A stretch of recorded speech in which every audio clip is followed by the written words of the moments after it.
돈이 사라지는 속도에 모두 얼어붙었다. 은퇴 6개월의 진실. 돈이 이렇게 빨리 빠져나갈 줄 누가 알았을까요? 아침에 통장 잔고 한번 눌러본 순간 피가 쌓이고 있던 심장이 그대로 얼어붙는 느낌이 듭니다. 분명히 은퇴 전에는 그래도 한 10년은 걱정 없이 버티겠지라고 생각했는데 딱 6개월 지나고 나서야 깨닫습니다. 노후 파산이라는 건 몇 년 뒤 일어나는 게 아니라 준비 안 된 사람에게는 은퇴 직후부터 조용히 그러나 잔혹하게 다가온다는 걸요. 사람들이 은퇴 후 가장 많이 하는 착각이 있습니다. 이제는 벌어도 쓰고 쓰면 또 벌면 되지라는 직장인 마인드 그대로 은퇴를 맞이한다는 겁니다. 문제는 은퇴하는 순간부터는 더 이상 벌지 않는 인생이라는 현실이 바로 시작된다는 거죠. 그리고 충격적인 건 대부분의 60대가 이 사실을 몸으로 느끼기까지 단 6개월도 걸리지 않는다는 겁니다. 여기서 많은 분들이 공감하실 거예요. 은퇴 전에는 그 돈이 그렇게 커 보였는데 막상 은퇴하고 쓰기 시작하면 월세, 건강보험, 식비, 교통비, 경조사, 자식 문제까지 여기저기 구멍이 생기면서 눈 깜짝할 새에 사라져버립니다. 그제서야 뒤늦게 생각이 듭니다. 아, 이 속도면 10년이 아니라 3년이 것도 빠르겠구나. 그리고 이 깨달음이 한번 찾아오면 마음속 깊숙이 두려움이 시작됩니다. 오늘은 괜찮은데 1년 뒤는 어떨까? 내가 70이 될 때까지 이 돈이 남아있을까? 병원 한번 크게 가면 버틸 수 있을까? 이런 질문들은 은퇴자의 마음을 조금씩 갉아먹습니다. 이게 바로 은퇴 6개월의 진실입니다. 그럼 실제로 은퇴 후 6개월 동안 어떤 일이 벌어질까요? 많은 은퇴자들이 겪은 실제 사례 3가지를 통해 그 현실을 생생하게 말씀드릴게요. 첫 번째 사례는 62세 어씨 이야기예요. 공무원 생활 30년 동안 그래도 난 남들보다는 안정적일 거야 라고 믿어왔는데 은퇴 후 첫 6개월 만에 현실이 완전히 뒤집혔습니다. 연금 250만 원이 매달 꼬박꼬박 들어오니 버틸 수 있을 거라 생각했는데 막상 써보니 월 실지출이 340만 원이었습니다. 건강보험료가 예상보다 훨씬 높았고 은퇴 후 갑자기 늘어난 병원 검진 비용, 부모님 요양 문제까지 협치면서 매달 적자가 쌓였죠. 게다가 직장 다닐 때는 몰랐던 차 유지비, 집 관리 비용까지 그대로 이어지면서 회계장부를 보면 한 달에 최소 80만 원씩 마이너스였습니다. 그는 말했습니다. 앞으로 5년이면 빈털털이 되겠구나. 그 생각이 머리를 떠나지 않아요. 두 번째 사례는 은퇴 전에 자녀에게 너무 많은 비용을 써버린 60대 비부부입니다. 본인은 은퇴 자금이 충분하다고 생각했는데 막상 은퇴해보니 나가는 돈이 너무 많았어요. 자녀 결혼 지원, 전세 보증금 보태주기, 손주 양육비까지 겹치면서 은퇴 직후 6개월 만에 통장에서 4천만 원이 빠져나갔습니다. 그제야 뒤늦게 깨달은 거죠. 우리가 벌어다 준 돈은 한 번 나가면 다시 들어오지 않는구나. 하지만 문제는 이미 돈이 나간 뒤였고 그 큰 지출이 계속 은퇴 자금을 잡아먹었어요. 비부부는 요즘 이런 이야기를 자주 합니다. 우리가 자식들을 사랑해서 한 결정이었지만 지금 생각하면 너무 성급했어요. 우리가 먼저 살 길을 확보했어야 했는데. 세 번째 사례는 은퇴 후 집을 줄였다가 오히려 지출이 늘어난 63세 C씨입니다. 작은 자가 아파트로 옮기면 관리비나 유지비가 줄어들 거라 생각했는데 생각보다 더 많은 비용이 생겼죠. 새 집에 들어가니 리모델링 비용이 필요했고 집안에 손볼 곳도 늘고 이사 비용까지 더해지면서 초기 비용이 이미 몇백만 원씩 나갔습니다. 게다가 집이 작아지니 창고가 없어짐과 동시에 물건 정리 비용까지 들어가더라고요. 그는 말합니다. 은퇴 후 가장 큰 비용은 생각지도 못한 데서 나와요. 계속 이런 일이 생기면 진짜 오래 못 버티겠다 싶어요. 이 3가지 사례를 보면 공통점이 딱 보이실 겁니다. 은퇴 자금을 위협하는 건 큰 사건이 아니라 매달 반복되는 조용한 지출이라는 사실입니다. 무서운 건 바로 이것입니다. 지출은 계속 나오는데 수입은 늘지 않는 구조. 이 카운트다운은 은퇴하는 순간 자동으로 시작됩니다. 그래서 저는 많은 분들께 이렇게 말씀드려요. 은퇴 준비에서 가장 중요한 건 지금 가진 돈의 절대 금액이 아니라 앞으로 매달 얼마나 빠져나갈지 그리고 그 속도를 어떻게 조절할 수 있는지 그 감각을 갖추는 겁니다. 만약 지금 속도라면 10년을 버티기 어려운 수준이라면 지금부터라도 당장 조정을 시작해야 합니다. 은퇴 후의 삶은 분명히 두 번째 인생이고 충분히 행복하고 여유롭고 따뜻하게 만들 수 있습니다. 하지만 그 행복은 준비된 사람에게만 찾아옵니다. 돈이 사라지는 속도를 빨리 눈치채고 더 이상 속도를 높이지 않도록 조심히 브레이크를 걸어야만 노후의 길을 끝까지 안전하게 갈 수 있습니다. 그리고 은퇴 후 6개월이 지난 시점부터 본격적으로 나타나는 게 있어요. 바로 심리적 공황입니다. 이게 무서운 이유는 통장이 비어가는 속도를 한번 인지하면 그 다음부터는 단순한 돈 문제가 아니라 생활 전체를 잠식하는 불안으로 바뀌기 때문이에요. 어떤 분들은 아침에 일어나자마자 가장 먼저 하는 일이 통장 잔고 확인이 됩니다. 잔고가 줄어든 걸 보면 머릿속에서 자동으로 계산이 돌아가죠. 지금 이 속도면 몇 년 버틸까? 올해 안에 큰 병원 비용 나오면 어떻게 하지? 손주 돌잔치나 결혼식 같은 행사 비용은 또 어떻게 감당하지? 이런 생각들이 하루 종일 머리를 잡아끌어요. 그런데 이게 단순한 걱정이 아니라 실제로 은퇴자들의 소비 패턴까지 바꿉니다. 지출을 줄여야 한다는 압박감 때문에 외출을 줄이고 사람 만나는 걸 피하게 되고 심지어 병원도 미루는 경우가 많아요. 그러다 보니 신체적으로나 정신적으로나 더 취약해지고 결국 더 큰 비용을 나중에 한 번에 맞게 되는 악순환으로 이어지는 경우가 많습니다. 여기서 많은 분들이 공감하실 텐데 은퇴 후의 돈 문제는 단순히 얼마가 남았느냐가 아니라 내가 앞으로 살아갈 수 있다는 안정감을 유지할 수 있느냐의 문제예요. 그래서 같은 자산을 가진 사람이라도 어떤 사람은 여유롭고 어떤 사람은 절망에 빠지는 이유가 여기 있습니다. 돈의 절대 액수보다 지출 관리 감각이 훨씬 더 중요하다는 거죠. 그렇다면 어떻게 해야 이 불안을 조금이라도 줄일 수 있을까요? 저는 3가지 방향을 꼭 말씀드리고 싶어요. 하나는 지출을 줄이는 게 아니라 구조를 바꾸는 것입니다. 예를 들어 보험료나 주거비처럼 매달 반복적으로 나가는 비용부터 손봐야 해요. 두 번째는 적어도 작은 수입원 하나는 남겨두는 것입니다. 월 30만 원이라도 들어오는 돈이 있으면 지출 속도가 눈에 띄게 줄어들어요. 마지막은 혼자 감당하지 않는 것입니다. 은퇴 후 불안을 혼자 끌어안으면 공황은 더 커져요. 은퇴는 누구에게나 불안합니다.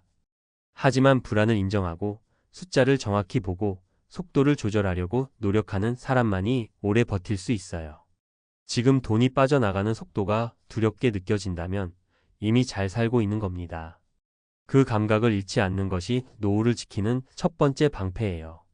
친구들 자산 공개한 자리에서 비명이 돌았다. 노후 파산의 실체가 그날 적나라하게 드러났습니다. 그저 가벼운 마음으로 모임을 가진 날이었는데요. 누가 먼저랄 것도 없이 우리 지금 자산 얼마나 남았는지 한번 솔직하게 말해보자 하고 분위기가 흘렀습니다. 다들 웃으면서 농담처럼 시작했지만 첫 번째 친구의 말이 끝나기도 전에 방 안의 온도가 확 내려앉았습니다. 두 번째, 세 번째 친구가 금액을 꺼내놓자 누군가가 에이 농담이지? 하고 웃었는데 아무도 따라 웃지 않았습니다. 그날 우리는 알았습니다. 노후 파산은 뉴스 속 다른 사람 이야기만이 아니라 바로 우리 옆자리에 앉아있는 친구 이야기이기도 하다는 걸요. 사람은 누구나 은퇴를 두려워합니다. 하지만 정작 은퇴 이후의 통장과 자산 잔액이 이렇게까지 빠르게 사라지는 건 직접 경험해보지 않으면 실감이 나지 않습니다. 평생 일하고 모은 돈, 그래도 이 정도면 버티겠지 했던 금액, 그리고 매달 나오는 연금. 하지만 현실은 우리가 상상했던 것보다 훨씬 잔인했습니다. 물가가 오르고 의료비가 예고 없이 치솟고 자녀들의 요청 한두 번 들어주기만 해도 통장은 금방 얇아졌습니다. 예전엔 노후 준비 잘하면 평생 걱정 없다고 말했지만 요즘 은퇴자들은 정반대의 말을 합니다. 준비해도 소용없더라. 돈이 새는 속도가 너무 빠르다. 그렇다고 우리가 절망하거나 자포자기해야 한다는 의미는 아닙니다. 오히려 지금부터라도 현실을 정확하게 보고 필요한 비용 구조를 재정립하고 노후 전략을 다시 짜야 한다는 경고에 더 가깝습니다. 은퇴 후의 삶은 단순히 돈 많고 저금의 문제를 넘어섭니다. 돈이 사라지는 구조를 모르면 어떤 자산을 갖고 있어도 결국엔 비슷한 결말을 맞게 되거든요. 그래서 오늘은 친구들 자산 공개 자리에서 드러난 노후 파산의 실체, 그리고 실제로 자산을 갖고 있었음에도 불구하고 빠르게 무너진 세 가지 사례를 통해 왜 이런 일이 벌어지는지, 그리고 우리는 어떻게 대비해야 하는지 이야기해 보려 합니다. 누구나 당할 수 있는 이야기라 더 아프지만 그래서 더 필요한 이야기입니다. 먼저, 은퇴 후 돈이 예상보다 훨씬 빨리 사라지는 가장 큰 이유는 지출 구조의 착각 때문입니다. 우리는 늘 이렇게 생각합니다. 이제 은퇴했으니 지출이 줄겠지. 하지만 현실은 완전히 반대입니다. 출퇴근비, 점심값 같은 몇만 원 단위의 비용은 줄어도 큰 비용들은 은퇴 후에 더 적극적으로 찾아옵니다. 병원비, 약값, 각종 검사 비용, 부모님 노후 돌봄, 손주 돌봄 지원, 주택 관리비, 예전보다 더 자주 교체해야 하는 가전제품, 오래된 집의 수리비 등. 그러다 보니 수입은 줄고 지출은 늘어나는 구조가 너무 빨리 완성됩니다. 또 하나는 자산의 유동성 부족입니다. 부동산, 연금, 펀드 등 자산은 있어 보이지만 정작 매달 현금 흐름을 만들어내지 못합니다. 겉으로 보기엔 자산가인데 실제 생활은 적자 상태에 들어가 있는 경우가 너무 많죠. 그래서 통장 잔액은 매달 줄고 결국엔 자산을 처분해 생활비로 쓰는 최악의 구조에 빠지는 겁니다. 그러면 실제 은퇴자들은 어떻게 무너졌을까요? 그 자리에서 들었던 현실 사례 세 가지를 진짜처럼 풀어 말씀드릴게요. 첫 번째 사례는 자산 7억이 있으면 평생 불안 없을 줄 알았던 어씨 이야기입니다. 어씨는 60대 초반 모아둔 돈 7억, 주택 한 채, 국민연금 월 150 정도. 주변에서 다들 형님은 걱정 없다라고 말했을 정도였습니다. 그런데 은퇴 후 5년이 지나자 통장 잔액이 2억도 남지 않았습니다. 지출의 대부분이 의료비와 생활비였는데요. 특히 예상치 못한 것은 약값과 검사비였습니다. 혈압약 하나 금방 싸다고 생각했는데 관리약이 계속 추가되고 검진 항목이 늘어나면서 한 달에 30만 원 넘게 의료비가 나갔습니다. 게다가 체력적 여유가 생기니 외식도 늘었고 손주들 용돈도 자연스럽게 챙기다 보니 한 달 생활비가 250만 원을 넘겨버렸습니다. 처음엔 별거 아니라고 생각했지만 매달 적자가 쌓이다 보니 어느 순간 잔액이 훅 떨어졌습니다. 어씨가 말했습니다. 난 내가 이렇게 빨리 무너질 줄은 꿈에도 몰랐어. 돈이 어디로 샌 건지도 모르겠어. 이게 현실입니다. 돈이 줄어드는 속도는 생각보다 훨씬 빠릅니다. 두 번째 사례는 평생 내 집 하나면 끝이라고 생각했던 B씨 이야기입니다. B씨 부부는 집값 덕분에 자산이 10억이 넘는다고 믿었습니다. 그래서 은퇴를 자신 있게 했죠. 하지만 실제로 그들이 매달 쓸 수 있는 돈은 고작 80만 원 뿐이었습니다. 왜냐하면 집을 팔아야만 현금이 생기기 때문이었고 집을 팔면 갈 곳이 없었기 때문입니다. 그래서 생활비는 연금에 전적으로 의존해야 했고 연금은 물가를 따라잡지 못했습니다. 결국 생활비가 부족해 카드 돌려막기를 시작했고 3년 만에 집을 담보로 대출을 받는 지경까지 갔습니다. 겉으로 보기엔 자산가지만 실제로는 매달 버티기 힘든 구조였던 겁니다. B씨가 말했습니다. 부동산이 자산이지 생활은 못 시켜주더라. 노후엔 현금이 전부야. 세 번째 사례는 자녀 지원이 노후를 무너뜨린 C씨의 이야기입니다. C씨는 자산 5억, 연금 월 200.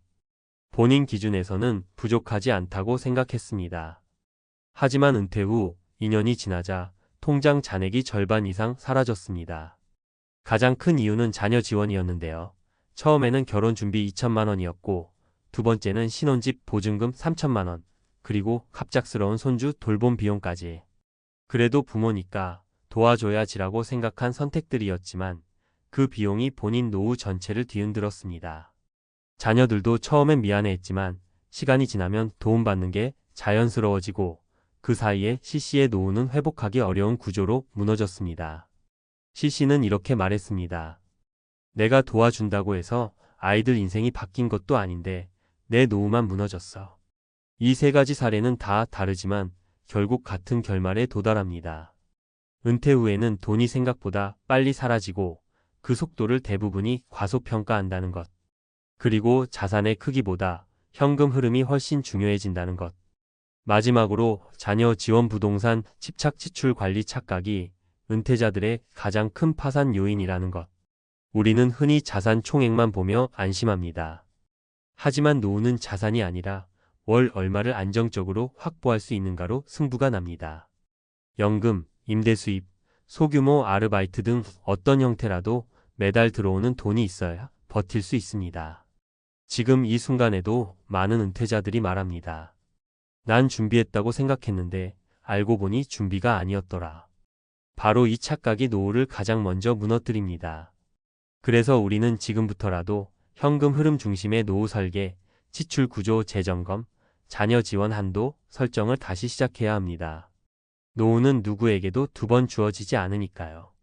그리고 바로 이 진실을 모르면 그날 친구들 모임에서 들었던 무서운 침묵이 우리 자리에서도 반복될 수 있습니다. 그날 친구들끼리 서로 자산을 공개하며 침묵이 흘렀던 이유는 단순히 숫자가 작아서가 아니었습니다. 이 돈으로 앞으로 몇 년을 살 수 있지? 이 질문이 모두의 머릿속을 동시에 스친 거죠. 은퇴 후의 삶은 생각보다 길고 길수록 지출은 늘어나고 예측 못한 사건들이 계속 생기니까요. 그래서 우리는 공통으로 깨달았습니다. 노후는 돈의 크기보다 돈이 사라지는 속도를 관리할 줄 아는 사람이 버티는 싸움이라는 걸요. 그 자리에서 한 친구가 조심스럽게 말했어요. 우리 이제라도 지출을 다시 점검하자. 그리고 필요한 만큼만 쓰자. 쉽게 들리지만 은퇴 후 지출을 줄이는 건 생각보다 어렵습니다. 왜냐하면 은퇴 후에는 여유가 생기니까요. 시간 여유, 마음 여유, 그러다 보면 외식도 늘고 여행도 가고 손주들 때문에 쓰는 돈도 자연스럽게 많아집니다. 하지만 우리가 놓치면 안 되는 건 지금 쓰는 10만 원, 20만 원이 누적되면 3년, 5년 뒤 노후 생존을 흔든다는 사실입니다. 그래서 저는 이렇게 정리하고 싶습니다. 지출을 줄인다고 해서 초라해지는 게 아닙니다. 오히려 노후를 지키는 가장 현실적인 방법이에요. 불필요한 보험 정리하고 외식 횟수 줄이고 집 수리 계획을 세워두고 자녀 지원은 선이 있는 구조로 재설정해야 합니다. 이런 작은 조정들이 쌓여 결국 노후를 지켜주는 안전망이 됩니다. 또 하나 중요한 건 새로운 현금 흐름을 만드는 일입니다. 은퇴했다고 해서 돈 버는 일을 멈춰야 하는 건 아니잖아요. 주 23일 파트타임, 온라인 소규모 수입, 취미 기반의 소득 등 여러 길이 있습니다. 월 30만 원이라도 꾸준히 들어오면요. 그 집단 모임에서 느꼈던 그 공포가 크게 줄어듭니다. 노후의 가장 큰 안정은 잔고가 줄지 않는 느낌을 만들 때 생깁니다. 마지막으로 꼭 드리고 싶은 말이 있습니다. 우리는 그날 모임에서 서로의 잔액을 보며 충격을 받았지만 그 덕분에 노후를 다시 설계할 계기가 생겼습니다. 노후는 부끄러운 게 아닙니다. 준비가 부족한 게 죄도 아닙니다. 하지만 현실을 모른 척하는 건 큰 위험이에요. 지금부터라도 내 돈이 어디로 흘러가고 있는지, 어디서 새고 있는지, 앞으로 몇 년을 어떻게 버틸지를 솔직하게 들여다보셔야 합니다. 그게 결국 내 삶을 지키는 가장 현실적이고 가장 확실한 방법입니다. 당신도 혹시 이런 순간을 상상해 보신 적 있으신가요? 평생 가족을 위해 뼈 빠지게 일하고 은퇴하면 이제야 비로소 나도 좀 쉬어도 되겠지 싶었던 그 순간. 그런데 바로 그날 가장 믿었던 사람에게서 모든 걸 뒤흔드는 한 문장이 떨어지는 겁니다. 이제 각자 살자. 더 이상은 못하겠다. 처음엔 농담인 줄 알았다가 식탁 위에 올려진 딱딱한 서류를 보며 다리가 풀리고 머리가 새하얘지는 그 느낌. 수십 년 동안 가족을 책임지던 위치에서 단 하루 만에 완전히 무너져 버리는 현실. 사실 이건 드라마가 아닙니다. 은퇴 직후 관계가 무너지는 가정이 생각보다 훨씬 많습니다. 그동안 숨겨져 있던 불만, 홀로 감당했던 희생, 그리고 서로를 향해 쌓였던 거리감이 은퇴라는 24시간 함께 있음 앞에서 폭발하는 거죠. 많은 분들이 은퇴를 경제 문제로만 준비합니다. 하지만 실제로 노후를 박살내는 건 돈보다 관계입니다. 사람 마음이 한번 돌아서면 통장 잔고 몇 줄이 그걸 돌려놓지는 못합니다. 그래서 오늘 이야기는 조금 무겁습니다. 하지만 꼭 필요한 이야기이기도 합니다. 누구도 말해주지 않는 은퇴 후 관계의 진짜 얼굴. 그리고 당신이 같은 길을 걷지 않도록 도와줄 현실적인 조언까지 담아보려고 합니다. 이제 실제로 있었던 3가지 사례를 들려드릴게요. 듣다 보면 아마 마음이 쿵 내려앉을 수도 있고 이건 내 얘기인데 하고 뜨끔하실 수도 있을 겁니다. 그만큼 은퇴 후 관계의 붕괴는 우리 주변 어디에서나 일어날 수 있습니다. 첫 번째 이야기는 오랜 직장 생활 동안 가족에게 거의 모든 시간을 내어주지 못했던 한 남편의 사례예요.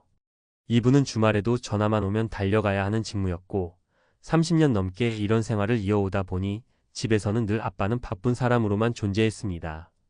아이들은 크면서 자연스럽게 거리감이 생겼고 아내는 혼자서 모든 역할을 떠안으며 지쳐갔죠. 남편은 은퇴가 되면 그동안 못했던 걸 다 해줄 수 있을 거라고 가정에 다시 집중할 수 있을 거라고 믿었습니다. 하지만 은퇴하자마자 문제가 드러나기 시작했어요. 아내는 이미 마음이 떠난 지 오래였던 겁니다. 남편이 갑자기 하루 종일 집에 머무르면서 아내는 오히려 무거운 부담감을 더 크게 느꼈고 결국 지금까지 버틴 것도 내 한계였다고 말하며 이혼을 요구했습니다. 남편은 충격을 받았지만 돌아보면 스스로도 알고 있었습니다. 가족과의 관계는 시간이 나면 자동으로 회복되는 것이 아니라 함께 보내지 못했던 시간만큼 틈이 깊어진다는 것을. 두 번째 이야기는 반대의 경우입니다. 아내가 평생 희생형으로 살아온 가정이었어요. 남편은 직장에서 열심히 일하고 돈은 충분히 벌어왔습니다. 하지만 가정이라는 작은 사회 안에서 아내는 늘 보이지 않는 사람처럼 대우받았습니다. 식사 준비, 집안일, 아이 양육을 어부이 탈 없이 해냈지만 아무도 고마워하지 않았죠. 남편은 착각했습니다. 내가 벌어오니까 가정이 굴러간다. 하지만 아내는 서서히 무너지고 있었습니다. 그리고 은퇴 후 남편이 집에 머무는 시간이 늘어나며 갈등이 폭발했어요. 아내는 말합니다. 당신이 퇴직하면 우리 더 행복해질 줄 알았어요. 그런데 오히려 숨이 막혀요. 결국 이 가정도 갈라섰습니다. 경제적으로 부족함은 없었지만 감정의 저금통은 이미 바닥나 있었던 겁니다. 세 번째 이야기는 조금 다른 측면에서 보자면 더 무서운 경우입니다. 부부 사이가 나쁘지 않았던 가정이었는데 문제는 노후의 현실이었습니다. 은퇴 직후 남편의 소득이 끊기자 불안감이 아내를 다 잡아먹기 시작했어요.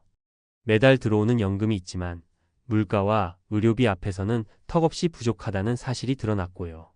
남편은 괜찮다, 줄여 살면 된다고 말했지만 아내는 불안해서 잠도 못 잤습니다. 그 불안이 결국 남편을 향한 분노로 번졌습니다. 당신이 더 준비했어야 하는 거 아니냐? 왜 나만 고생해야 하냐? 이 부부는 서로에게 화를 냈지만 사실 싸우는 진짜 이유는 돈 때문이 아니라 미래를 통제할 수 없다는 공포였습니다. 결국 아내는 어느 날 조용히 말했습니다. 난 이렇게 살 자신이 없어요. 이혼은 아니었지만 별거를 선택했고 지금까지도 각자 살아가고 있습니다. 여기서 드러나는 공통점이 있습니다. 노후를 무너뜨린 건 돈이 아니라 관계가 버티지 못한 것이에요. 그리고 그 관계를 무너뜨린 뿌리는 대부분 은퇴 전에 이미 싹트고 있었습니다. 가족과의 거리감, 소통 부재, 감정의 단절, 역할의 불균형, 책임의 불공평함. 이런 것들이 쌓이고 쌓이다가 은퇴라는 24시간 함께하는 현실 앞에서 한꺼번에 무너지는 겁니다. 그럼 어떻게 해야 이런 결말을 막을 수 있을까요? 이건 단순한 부부 상담 문제가 아닙니다. 노후 계획의 핵심은 돈과 관계의 균형이에요. 돈만 준비한다고 해결되지 않고 감정만 다독인다고 실질적인 불안이 사라지지도 않죠. 둘 다 함께 다뤄줘야 합니다. 우선 가장 중요한 건 상대방이 무엇을 느껴왔는지, 나를 어떻게 바라봐왔는지 알고자 하는 마음입니다. 평생 일하느라 바빴던 남편이든 평생 희생하느라 지친 아내든 서로가 쌓아온 감정은 절대 가볍지 않아요. 그걸 무시한 채 은퇴 후 갑자기 가까워지려고 하면 상대는 오히려 부담을 느낍니다. 두 번째는 역할 재배치입니다. 은퇴 후 가장 많이 생기는 갈등이 바로 집안에서의 역할 충돌이에요. 남편이 집에 머물 시간이 늘어나면 아내는 오히려 자신의 공간과 리듬이 무너진다고 느낄 수 있습니다. 그래서 은퇴 전에 미리 이야기해야 해요. 누가 어떤 역할을 할지, 어떤 공간은 서로 건드리지 않을지, 생활 리듬을 어떻게 맞출지. 마지막으로 은퇴 후 관계의 중심축은 함께 보내는 시간의 질입니다. 억지로 붙어 있으라는 게 아니라 함께 있을 때 서로 편안한 순간이 늘어나야 합니다. 시간이 많다고 관계가 가까워지는 게 아니에요. 좋은 경험을 쌓아야 관계가 회복됩니다. 은퇴는 누군가에게는 새로운 시작이지만 누군가에게는 숨겨져 있던 균열이 드러나는 시기입니다. 그리고 그 균열은 절대 저절로 사라지지 않아요. 돈보다 더 무서운 건 오랜 시간 쌓아온 관계가 한순간에 무너지는 순간입니다. 당신이 지금 이 글을 읽고 계시다면 관계를 다시 돌아볼 마지막 기회일지도 모릅니다. 노후를 지키는 건 통장의 숫자가 아니라 곁에 남아있는 사람입니다. 그 사람의 마음을 잃는 순간 노후는 진짜로 무너집니다. 사람들은 종종 말합니다. 부부 사이 문제는 시간이 해결해준다. 하지만 은퇴 후의 현실은 정반대예요. 시간이 많아질수록 가려져 있던 감정이 더 선명하게 드러납니다. 그동안 미뤄왔던 문제들이 이제는 피할 수 없는 현실로 변하는 거죠. 그래서 은퇴는 단순한 직장 생활의 끝이 아니라 관계의 민낯을 그대로 보여주는 무서운 시기입니다. 많은 은퇴자들이 똑같이 말합니다. 내가 뭘 잘못한 건지 모르겠다. 갑자기 이렇게 된 것 같다. 하지만 상대 입장에서는 갑자기가 아니었어요. 10년, 20년, 혹은 30년 동안 묵혀둔 감정이 쌓이고 쌓여서 결국 은퇴라는 계기에서 터져 나온 겁니다. 문제는 대부분의 남편은 그 징조를 전혀 눈치채지 못했다는 거예요. 바쁘다는 이유로, 피곤하다는 이유로, 가족은 당연히 내 편일 것이라는 믿음으로 외면해버린 시간이 너무 길었습니다. 은퇴 후 관계를 지키기 위해 가장 먼저 해야 할 건 상대의 말과 감정을 이해할 준비를 하는 겁니다. 많은 사람들이 대화를 시도한다고 하지만 사실은 설득하려고만 해요. 그땐 어쩔 수 없었어. 난 너희를 위해 그렇게 한 거야. 이런 말들은 설명이지 공감이 아닙니다. 상대가 원하는 건 이해받는 느낌이에요. 말을 들어주는 사람이 필요하지 변명을 듣고 싶은 게 아니거든요. 또 하나 중요한 건 은퇴 후 자존감 문제입니다. 특히 남편들은 사회적 역할이 사라지면 자신도 모르게 예민해지고 작은 말에도 상처받기 쉽습니다. 그러다 보니 사소한 말다툼도 큰 싸움으로 번져요.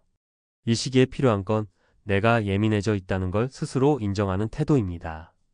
이걸 인정하지 않으면 모든 문제가 배우자 탓으로 보이고 결국 관계는 점점 악화됩니다. 반대로 아내에게도 문제가 생깁니다. 평생 혼자서 가정을 꾸려왔던 사람은 남편이 하루 종일 집에 있는 상황이 예상보다 훨씬 스트레스일 수 있어요. 자기만의 공간과 루틴이 무너지고 사소한 생활 방식의 차이가 불편함을 키웁니다. 그래서 은퇴 전에 반드시 생활 속 거리두기를 정해두는 게 중요합니다. 하루 중 서로 건드리지 않는 시간, 각자 보내는 공간, 그리고 함께 보내는 시간을 나누는 거죠. 이 단순한 규칙 하나만으로도 갈등은 크게 줄어듭니다. 그리고 마지막으로 꼭 말씀드리고 싶은 게 있어요. 관계는 노력한다고 반드시 좋아진다고 장담할 수 없습니다. 하지만 노력하지 않으면 반드시 무너진다는 건 분명합니다. 은퇴 후 관계를 지키는 건 거창한 이벤트가 아니라 작은 말과 작은 행동의 반복이에요. 커피 한 잔 같이 마시면서 괜찮아? 요즘 어때? 라고 묻는 그 한마디가 관계를 다시 숨쉬게 합니다. 상대가 힘들어 보이면 내가 도울게라고 먼저 말해주는 작은 배려가 서로를 다시 인간적으로 바라보게 만들죠. 이런 기본적인 정서적 교류가 사라진 순간 부부 사이에는 벽이 생기고 그 벽은 시간이 갈수록 높아집니다. 은퇴 후의 삶은 누구에게나 낯설고 무겁습니다. 하지만 이 시기를 서로의 손을 잡고 건너는 부부도 여전히 많습니다. 공통점이 있다면 둘 다 상대에게서 행복을 찾는 것이 아니라 함께 행복을 만들어 가려는 노력을 한다는 거예요. 노후를 지키는 건 돈이 아니라 관계라는 사실. 이 단순하지만 무서운 진실을 가장 늦게 깨닫는 사람이 가장 크게 후회합니다. 교포들이 한국 돌아와 처음 내뱉는 말이 뭔지 아세요? 이럴 줄 알았으면 그냥 미국에 남을 걸 그랬다. 이 한마디가 얼마나 무겁게 들리는지 듣는 순간 등골이 서늘해질 정도입니다. 한국이 나쁜 나라여서가 아니라 은퇴자의 삶이 버텨내기엔 지금 한국의 현실이 너무 빠르게, 너무 가혹하게 변해버렸기 때문입니다.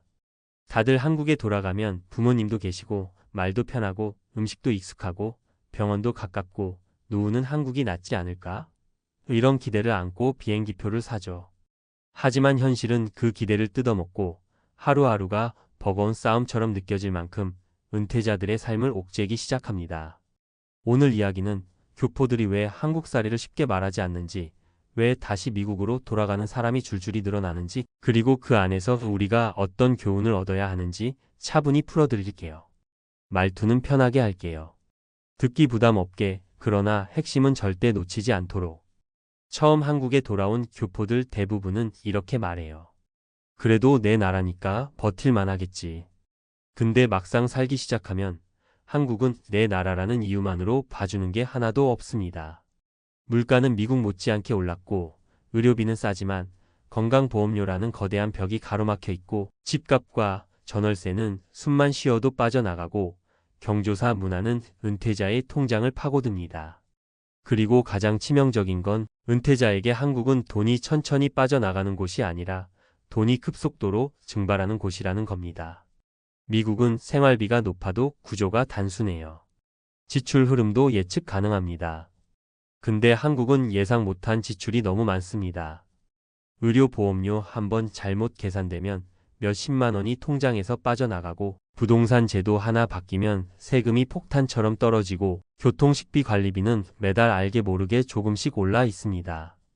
그래서 미국 살다 한국 와본 교포들은 흔히 말하는 한국이 살기 편하다. 이 말의 진짜 의미를 다시 생각하게 됩니다. 편한 건 맞아요. 그런데 편한 만큼 돈이 든다는 걸 체감하는 순간 생각이 달라져요. 특히 은퇴자라면 더욱 그렇죠. 그럼 여기서 실제 사례 3가지를 이야기해 볼게요. 이분들 이야기가 많은 교포들이 공감한 내용이라 아마 들으시면 한숨부터 나올 수도 있어요. 첫 번째는 뉴저지에서 30년 살고 귀국한 62 교포 부부 이야기입니다. 이분들은 한국에 오자마자 제일 먼저 놀란 게 건강보험료였어요. 아니, 우리가 병원도 거의 안 가는데 왜 건강보험료가 월 10몇만 원씩 나오죠? 이렇게 물으시더라고요. 문제는 이분들이 미국에서 은퇴하고 들어온 국외소득이 잡힌 겁니다. 연금, 투자소득, 미국 계좌에서 발생한 이자까지 건보료 산정에 포함되니까 병원 한 번 안 가도 한국에선 매달 건강보험료 폭탄이 떨어지는 구조였던 거죠. 결국 두 분은 1년 만에 한국 생활을 포기하고 다시 미국으로 돌아갔어요. 이러려면 버티기 어렵다는 게 마지막 말이었습니다. 두 번째는 LA에서 식당 운영하다 귀국한 50대 후반 남성 이야기입니다. 한국에 와서 살다 보니 한국의 생활비 흐름이 너무 빠르대요.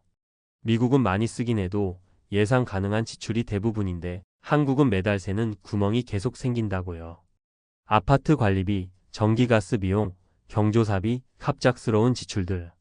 그리고 한국은 뭔가 자꾸 돈을 써야만 하는 사회적 압력이 있다고 표현하더라고요. 지인들도 자꾸 만나야 하고 모임도 많고 선물도 해야 하고 그러다 보면 한 달 300은 금방 사라진다고요. 결국 이분도 미국행을 다시 선택했습니다. 미국은 비싸도 단순해서 좋았다는 말이 인상적이었어요. 세 번째는 10년 넘게 미국 생활하다 귀국한 여성 이야기입니다. 이분은 물가가 제일 충격이었다고 말해요. 특히 식비. 한국은 먹는데 돈이 많이 들어요. 집에서 해 먹어도 밖에서 먹어도 비싸요. 정확한 지적입니다. 한국 물가는 미국처럼 메뉴 하나가 고정된 구조가 아니에요. 계절 따라, 시장 상황 따라, 프리미엄화 따라 계속 바뀌고 올라갑니다. 게다가 한국은 외식 문화가 자리 잡혀 있어서 타지에서 살다 온 분들에겐 지출 압박이 크게 느껴져요. 이분은 결국 한국에 2년 살고 다시 미국으로 돌아갔습니다. 조국이라 기대했는데 기대가 큰 만큼 실망도 컸다고 말하더군요. 이 3가지 사례를 보면 공통점이 있어요. 한국이 나쁜 게 아니에요. 단지 한국의 시스템이 은퇴자의 지갑을 너무 빠른 속도로 소모시키는 구조라는 겁니다. 미국에 사는 동안 잘 몰랐던 한국의 숨은 비용들이 귀국한 순간 한꺼번에 얼굴을 드러내 버리는 거죠. 결정적으로 한국은 변화 속도가 너무 빨라요. 규제도 세금도 물가도 1년 사이에 확 변할 수 있어요. 은퇴자는 소득이 고정돼 있는데 지출이 계속 올라가면 결국 버티기 어려워집니다. 그래서 교포들 사이에서 이런 말이 나옵니다. 한국은 여행으로 오면 천국, 살면 지옥이다. 좀 과장 같지만 은퇴자라면 크게 공감할 만한 표현이에요. 그렇다면 여기서 우리가 배워야 할 건 분명해요. 한국에 돌아가고 싶다면 정서적 기대보다 숫자로 계산을 먼저 해야 한다는 겁니다. 건강보험료가 얼마 나오는지, 월 생활비가 얼마나 빠져나갈지, 아파트 유지비와 예상 의료비는 어떻게 달라지는지, 그리고 예상치 못한 지출까지 감당할 여력이 있는지. 이걸 계산하지 않으면 한국은 은퇴자의 노후 자금을 생각보다 빠르게 녹여버립니다. 미국이 천국이라서가 아니라 미국은 지출 구조가 비교적 단순하고 예측 가능하기 때문에 은퇴자는 그 안정성을 선호하는 것뿐이죠. 결국 교포들이 절대 말 안 해준 한국살이의 잔혹한 현실은 하나입니다. 은퇴자의 돈은 한국에서 너무 빠르게 사라진다. 그걸 직접 겪기 전엔 절대 알 수 없다는 점이 가장 무섭습니다. 그래서 많은 교포들이 이렇게 말해요. 한국은 너무 사랑하지만 노후를 지키기엔 미국이 더 현실적이었다. 이 문장이 참 씁쓸하죠. 하지만 이 아너스트한 고백 속에는 우리가 놓치면 안 되는 중요한 메시지가 숨어 있어요. 한국을 떠나자는 이야기가 아니라 냉정하게 계산하고 들어가야만 버틸 수 있다는 뜻이거든요. 이미 한국살이를 겪고 다시 미국으로 돌아온 교포들 대부분은 공통적으로 세 가지를 이야기합니다. 첫째는 돈의 속도가 너무 빠르다는 것. 둘째는 제도가 너무 자주 바뀐다는 것. 셋째는 은퇴자에게 필요한 고정 지출 안정성이 약하다는 것. 미국은 비싸지만 구조가 단순해서 은퇴자 입장에서는 예측 가능성이 높아요. 예를 들어 렌트, 보험료, 세금, 식비 이 흐름이 크게 요동치지 않아요. 그런데 한국은 고정 지출이라고 생각했던 부분에서 갑자기 건보료가 확 올라가고 관리비가 2배가 되고 전기료 체계가 바뀌고 부동산 관련 세금이 달라지고 이런 변화가 매년 일어나죠. 은퇴한 사람에겐 이런 변동성이 가장 큰 스트레스입니다. 소득이 늘지 않으니 지출이 오르면 그대로 무너지는 구조가 되거든요. 그리고 또 하나, 교포들이 말하지 않는 현실이 있어요. 한국에 돌아가면 사람 관계 비용이 반드시 생긴다는 겁니다. 미국에서는 모임도 적고 간섭도 적고 그냥 각자 사는 게 기본이에요. 근데 한국에 오면 마치 사회생활을 다시 시작하는 느낌이 들 만큼 모임도 많고 경조사도 많고 이웃과의 관계도 챙겨야 하고 심지어 가족끼리도 용돈 선물 지원 같은 비용이 계속 발생하죠. 이건 사전에 계산이 불가능한 비용입니다. 그래서 은퇴자들이 가장 당황하는 부분이기도 해요. 물론 한국이 장점도 정말 많아요. 의료 접근성 최고죠. 편의성 압도적이죠. 문화, 교통, 식생활 모두 한국이 훨씬 풍요롭죠. 그래서 다들 살아볼까? 하고 돌아왔다가도 막상 살아보면 그런 장점들이 현실적인 숫자 앞에서 힘을 잃는 순간들이 찾아옵니다. 노후는 감성보다 계산이 더 중요하다는 걸 교포들은 한국살이를 통해 아주 뼈저리게 깨닫게 되는 거죠. 그래도 중요한 건 실패한 교포들의 이야기를 듣고 좌절하라는 게 아니라는 거예요. 오히려 미리 알고 준비하면 한국에서도 충분히 안정적인 노후를 꾸릴 수 있다는 뜻이기도 해요. 건보료 구조를 이해하고 자산을 어떤 형태로 들고 들어올지 고민하고 월세와 생활비의 밸런스를 맞추고 예상치 못한 지출을 견딜 여지를 확보해두면 한국 노후도 충분히 가능해요. 결국 중요한 건 단 하나예요. 은퇴 후 한국살이는 감정으로 결정하면 무너지고 계산으로 결정하면 버틸 수 있다. 한순간에 벼랑 끝으로 떨어지는 건 늘 준비 안 된 사람부터더라고요. 특히 군에서 평생을 바치고 전역한 분들, 이 정도면 버틸 수 있겠지라고 믿었던 그 마음이 가장 위험했습니다. 안타깝게도 노후 준비를 제대로 못하면 이렇게 무너진다는 걸 많은 전역 군인분들이 몸소 보여주고 계십니다. 처음엔 다들 비슷하게 생각하시잖아요. 나는 군 생활 오래 했고 연금도 어느 정도 나오니까 남들보단 낫겠지. 그런데 현실은 훨씬 잔인했습니다. 막상 사회에 돌아오면 전역했다고 휴식이 찾아오는 게 아니라 인생 이막의 전쟁이 시작됩니다. 은퇴 준비가 부족한 순간 말년은 너무 쉽게 무너져 버리더라고요. 저도 군 출신 분들을 많이 만나면서 공통적으로 느낀 게 있어요. 전역 후 삶이 힘든 게 능력 부족이 아니라 준비 부족이라는 겁니다.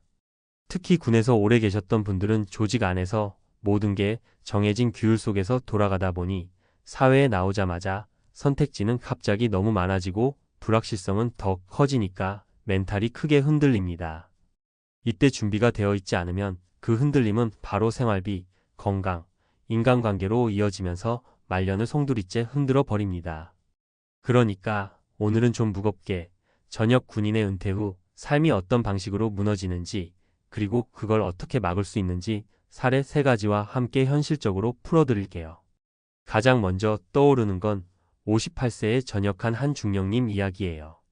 군에서 30년 넘게 근무했고 당연히 안정적인 연금이 있으니 별 문제 없을 거라고 생각하셨어요.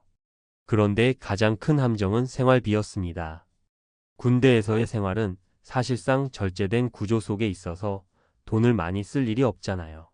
그런데 사회로 나오자마자 지출이 폭발적으로 늘어나기 시작했어요. 외식 한 번에 7만 원, 병원 가면 보험 적용이 돼도 본인 부담이 쌓이고 자동차 유지비, 자녀에게 들어가는 비용까지. 연금 230 정도로는 상상도 못한 속도로 돈이 빠져나가기 시작한 거죠. 처음 몇 달은 그냥 적응 기간이라고 생각하셨대요. 하지만 1년이 지나고 나니 연금만으로는 절대 버틸 수 없다는 걸 뼈저리게 느끼셨습니다. 결국 재취업을 알아봤지만 50대 후반의 군 출신에게 주어지는 일자리는 보안직, 시설관리직 정도였고 월급은 많아야 250.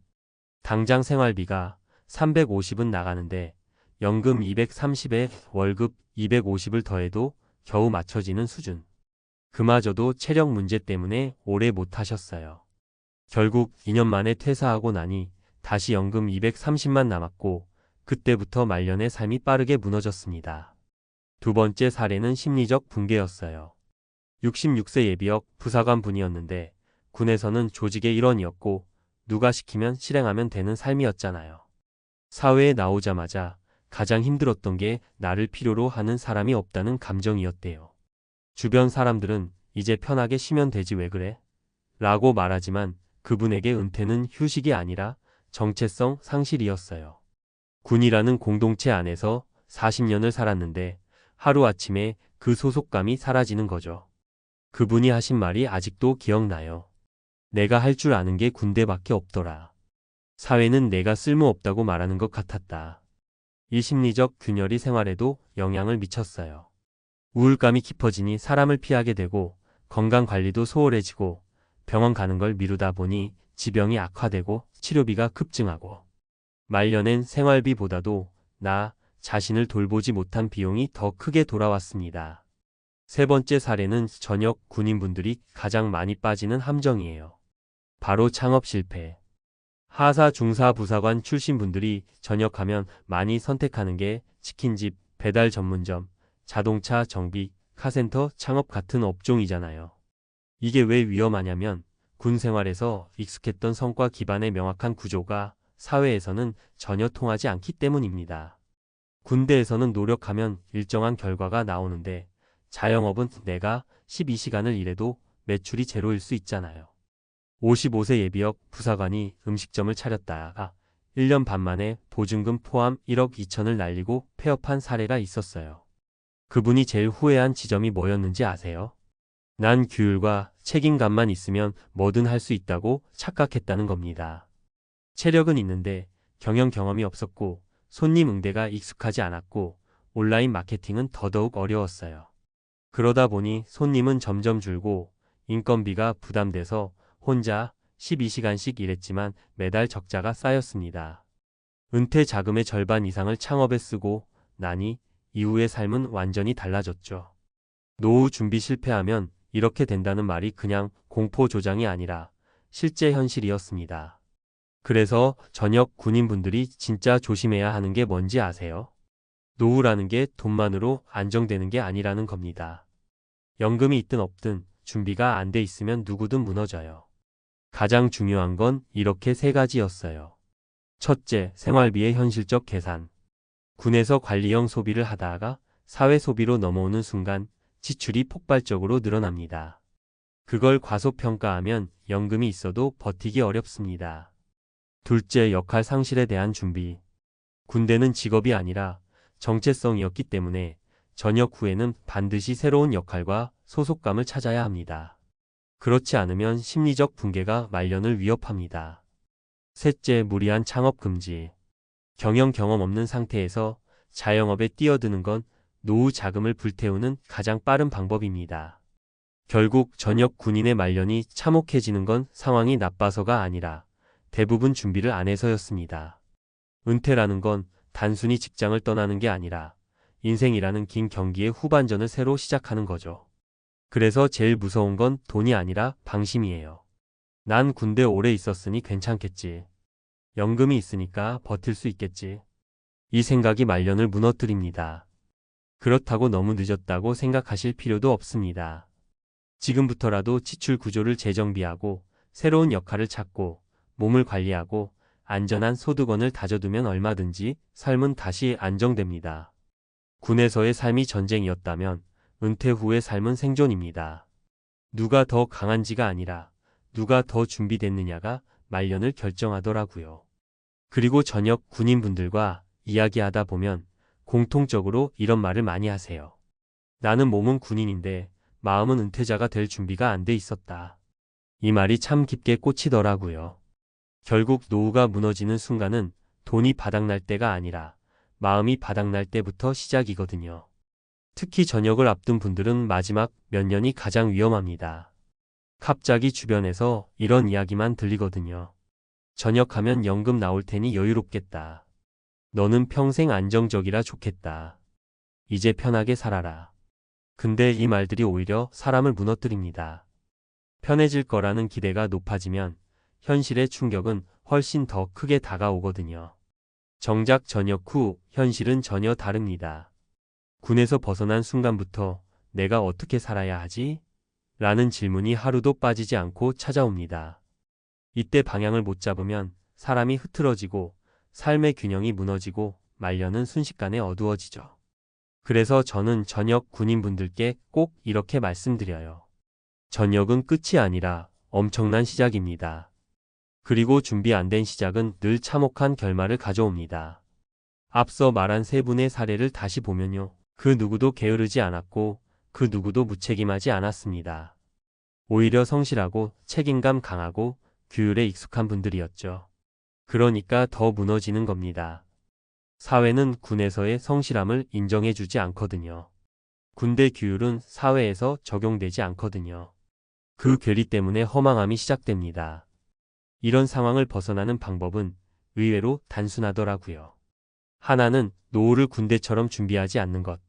군대는 명령이 있고 정해진 답이 있지만 노후는 명령도 정답도 없어요. 그저 스스로 만들어 가야 하는 과정이죠. 그래서 정답을 찾으려 하지 말고 나에게 맞는 방식을 하나씩 찾아야 합니다. 둘째는 은퇴 후 역할을 꼭 확보하는 것. 봉사든 취미든 동호회든 아르바이트든 상관없어요. 사람이 무너지는 건 돈 때문이 아니라 나는 쓸모없는 사람인가? 라는 생각이 들 때거든요. 이걸 막는 건 아주 작은 사회적 연결 한 줄이면 충분합니다. 그리고 마지막으로 꼭 말씀드리고 싶은 게 있어요. 전역 군인분들은 대부분 몸 관리를 대수롭지 않게 봅니다. 젊은 시절 체력이 좋았던 기억 때문에 조금 아파도 괜찮겠지라고 넘기는데 이게 노후를 가장 크게 흔듭니다. 건강이 무너지면 적은 지출도 감당이 안 돼요. 몸이 버티지 못하면 일도 못하고 역할도 잃고 생활비도 감당이 안 되죠. 그래서 건강 관리는 선택이 아니라 의무입니다. 말년을 지키는 가장 기본적인 방패예요.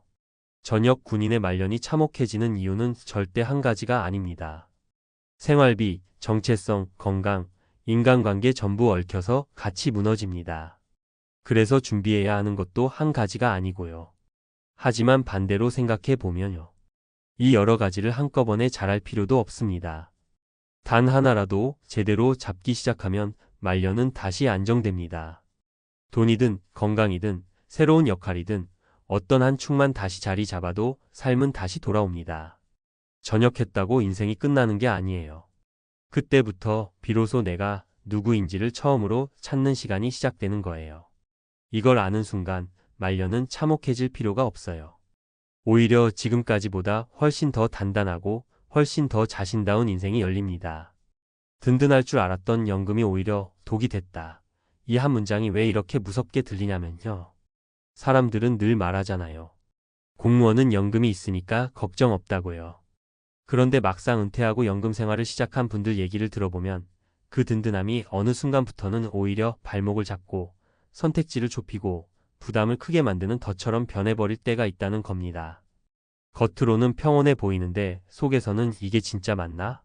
하는 두려움이 끌어오르고 연금만 믿고 준비를 덜 했던 과거의 자신을 탓하게 되는 순간도 찾아와요. 많은 공무원분들이 그래요. 연금이 있으니까 괜찮을 줄 알았다고. 그런데 그 말 뒤에는 꼭 이런 한숨이 따라옵니다. 막상 살아보니 계산이 완전 다르더라고요. 현장에서 일할 때는 크게 체감하지 못한 지출 패턴이 은퇴 후에는 화살처럼 날아옵니다. 물가 상승, 의료비 증가, 자녀 지원, 부모 요양비, 경조사비 같은 건 연금 설계할 때 거의 계산이 안 들어가 있잖아요. 그러다 보니 300이면 넉넉하겠지 하고 은퇴했는데 3개월 지나기도 전에 월말이 두려워지는 분들이 많아요. 연금이 버팀목이 아니라 기준점이 되어버리니까 그 기준을 조금만 벗어나도 불안해지고 새로 도전하거나 변화하는 게 더 무서워지는 거예요. 사실 공무원 연금의 가장 큰 함정이 바로 이것입니다. 안정성이 선택을 좁힐 때 그건 안정이 아니라 고립이 됩니다. 연금이 있으니까 뭐든 괜찮겠지 하고 마음 놓는 순간 준비해야 할 것들을 놓쳐버리게 되고 그 빈틈은 은퇴 후 몇 년 뒤 아주 잔혹한 방식으로 드러납니다. 물가는 올라가고 고정 수입은 정체되고 지출은 은근히 늘어나고 건강 문제는 예고 없이 찾아오고 이 모든 부담을 연금 하나가 감당해야 한다는 생각이 들면 누구라도 떨릴 수밖에 없죠. 게다가 많은 공무원들이 평생을 조직 안에서 살아왔기 때문에 은퇴 후 스스로 벌어들이는 수입 구조를 만들기 어렵다는 게 현실이에요. 다시 일하고 싶어도 60대 중반 이후에는 일자리 자체가 뚝 끊기고 하다못해 하루 4시간짜리 단기 일자리조차 경쟁이 치열합니다. 결국 연금만 바라보고 사는 구조가 고착화되는데 그 연금이 생활비 증가 속도를 따라가지 못하면 그때부터는 진짜 지옥이 시작되는 거죠. 이제 실제 사례를 한번 들어볼게요. 이런 얘기들이 그냥 공포감을 위한 이야기가 아니라 실제 공무원 은퇴자들이 겪은 너무 현실적인 문제라는 걸 느끼실 거예요. 첫 번째 사례는 지방에서 20회 넘게 근무하시고 은퇴한 한 공무원분입니다. 연금으로 월 300 초반을 받으니까 이 정도면 평생 문제 없겠다고 생각하셨대요. 그런데 은퇴 첫 해에 예상치 못한 병원비가 터졌습니다. 대장이 내시경, 치과치료, 혈압약, 갑상선 검사 이게 한꺼번에 오니까 진짜 무섭죠? 여기에 부모님 요양병원비가 한 달에 100 가까이 빠져나가니까 연금 300이 단숨에 200처럼 느껴졌다고 해요. 그때부터는 외식 줄이고 차 팔고 여행도 다 끊고 제가 이렇게까지 아껴야 되나 하는 충격이 몰려왔답니다. 연금은 그대로인데 지출은 늘어나니까요. 두 번째 사례는 서울에서 교사 생활을 하다 은퇴하신 분입니다. 이분이 한 말이 아직도 생생해요. 연금이라면 나라에서 주는 돈이니까 안전하겠지 했는데 진짜 위험한 건 그 생각이더라고요. 이분은 은퇴 후 자녀 결혼, 손주 돌봄, 명절 생일 경조사 같은 지출이 갑자기 폭발했습니다. 한 번 쓸 때마다 몇십만 원씩 나가는데 문제는 이게 일회성이 아니라 반복되는 지출이라는 거죠. 지출이 조금씩 늘어나는데 연금은 그대로고 결국 저축을 깎아 쓰기 시작하니까 초조함이 밀려왔다고 해요. 열심히 모은 돈을 이렇게 빨리 소진할 줄 몰랐어요. 연금만 믿었던 제가 바보였죠. 이렇게 말씀하셨어요. 세 번째 사례는 부부 공무원 출신 부부입니다. 둘 다 연금이 나오니까 넉넉할 줄 알았대요. 그런데 문제는 생활비가 아니라 인플레이션이었어요. 은퇴할 당시 필요한 생활비가 300이었다면 10년 후에는 500을 넘어갑니다. 실제로 이 부부는 은퇴 후 10년이 지나자 연금 둘이 합쳐 600을 받아도 불안하다고 했습니다. 처음엔 여유 있었죠. 근데 물가가 너무 빨리 올라서 우리가 받는 돈이 제자리 걸음 같아요. 게다가 나이 들수록 병원비는 증가하고 체력이 떨어지니 이동도 택시 대중교통으로 해결해야 하고 작은 출혈이 쌓여서 부담이 커졌다고 합니다. 연금이 든든한 게 아니라 이 돈마저 줄까 봐 무서운 거예요. 라는 말이 참 잔인하게 들렸어요. 이 세 가지 사례를 보면 공통점이 하나 있어요.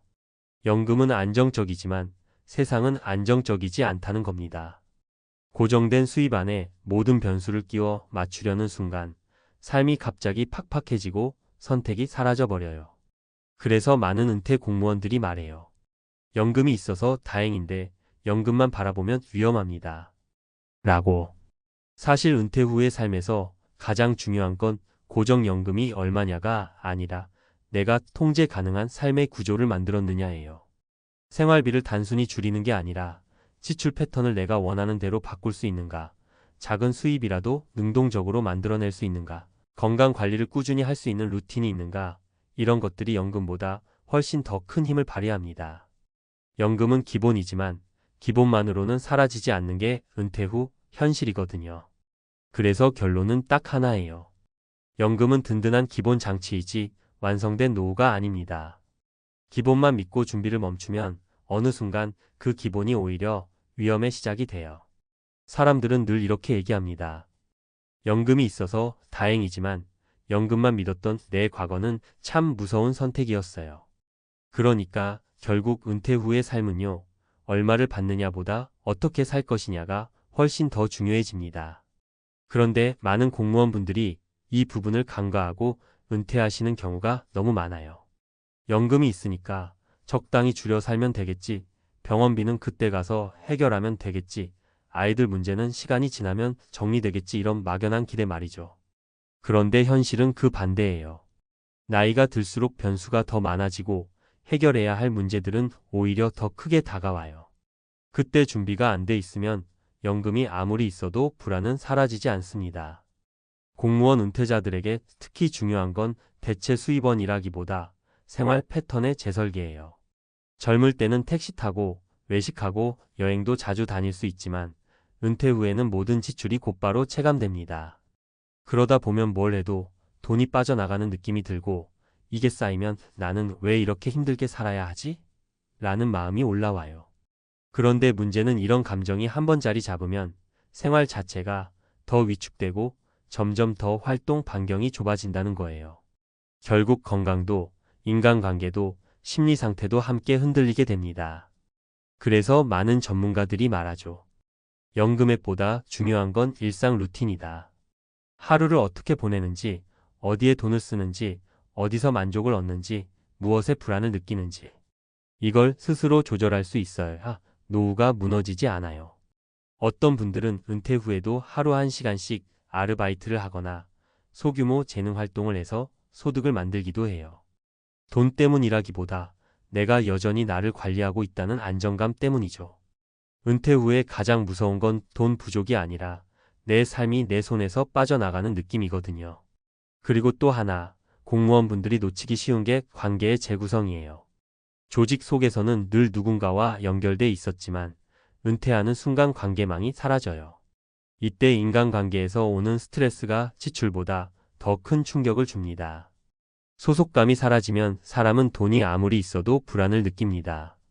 그래서 은퇴 후 커뮤니티 활동이나 가벼운 취미 모임이 왜 중요한지 실제로 은퇴하신 분들은 몸으로 느끼고 계세요.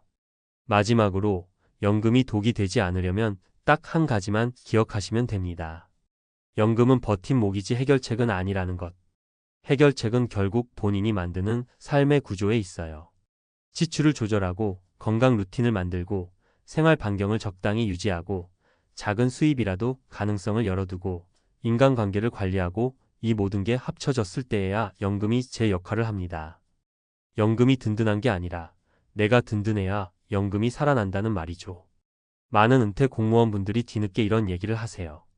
연금이 우리를 지켜주는 게 아니라 우리가 연금을 어떻게 쓰느냐가 인생을 지키더라고요. 결국 노후의 진짜 힘은 돈의 규모가 아니라 삶의 설계입니다.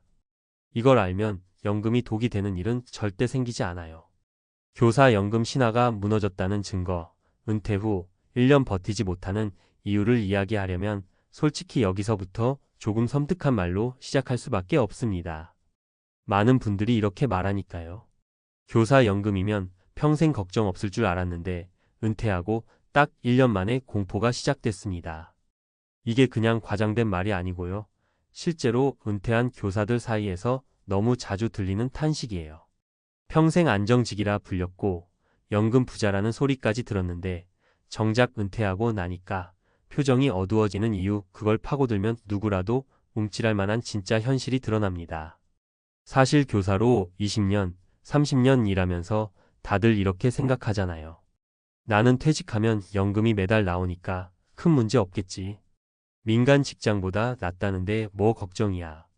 그런데 은퇴 후 첫 해가 지나기도 전에 통장에 찍힌 연금액을 다시 쳐다보게 돼요. 한숨이 먼저 나오는 이유는 단순합니다. 연금이 적어서가 아니라 세상이 너무 비싸졌고 고정비가 예전과 비교도 안 될 정도로 공격적이기 때문이에요. 특히 한국에서 살아보면 딱 느껴지는 게 있어요. 살아가는데 들어가는 비용이 너무 빠르게 올라가고 있다는 거예요. 연금 250이든 300이든 숫자만 보면 괜찮아 보이는데 막상 실생활과 대입하면 이거 가지고는 절대 못 버티겠다라는 결론이 금방 나옵니다.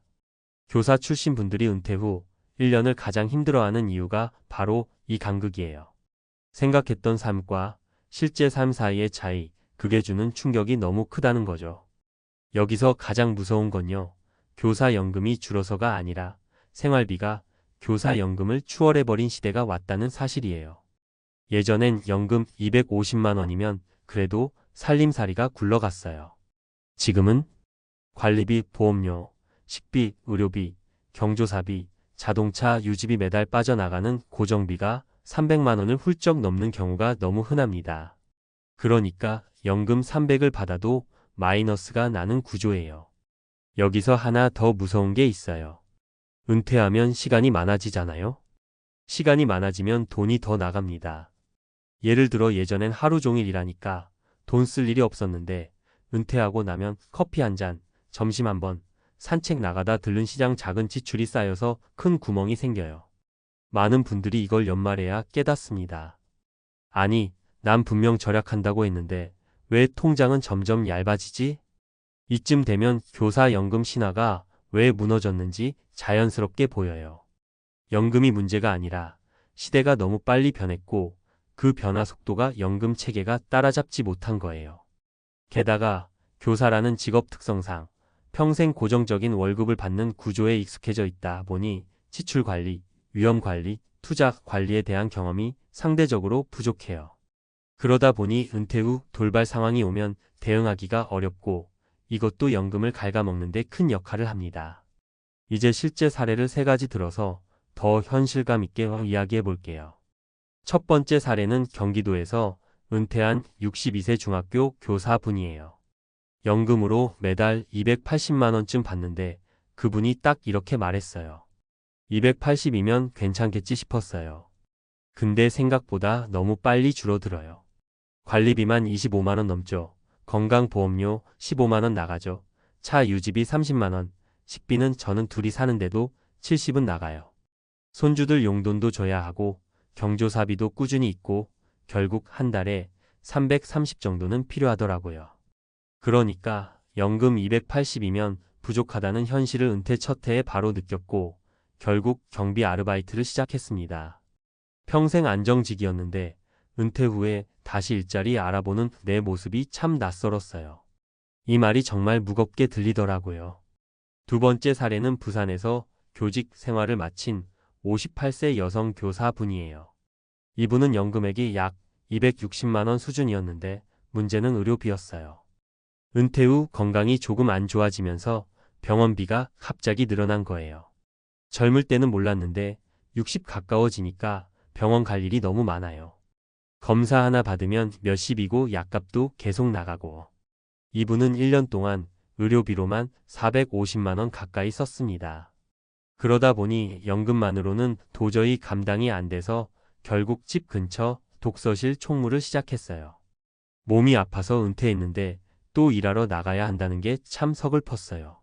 이 한마디가 은퇴 이후 현실의 냉정함을 그대로 보여줍니다. 세 번째 사례는 서울에서 고등학교 교사로 33년 일하다 은퇴한 63세 남성분이에요. 이분은 은퇴 직후 이제 쉬면서 여행도 다니고 싶다고 말했는데 문제는 생활비 구조였어요. 은퇴 전엔 월급이 450 정도였으니까 돈을 써도 별 부담이 없었죠. 그런데 연금 300으로 떨어지니까 소비 패턴을 조정해야 했는데 그게 너무 어려운 거예요. 한번 쓰던 소비 습관은 쉽게 안 바뀌더라고요. 줄인다고 줄였는데도 연말에 보니까 연금으로는 6개월밖에 못 버틴 거죠.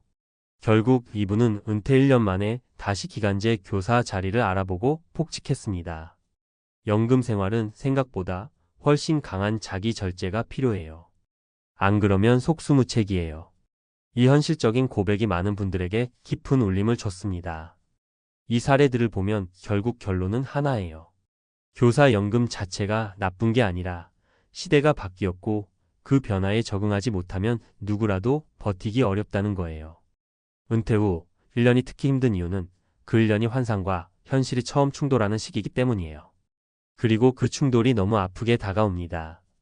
그렇다고 절망할 필요는 없어요.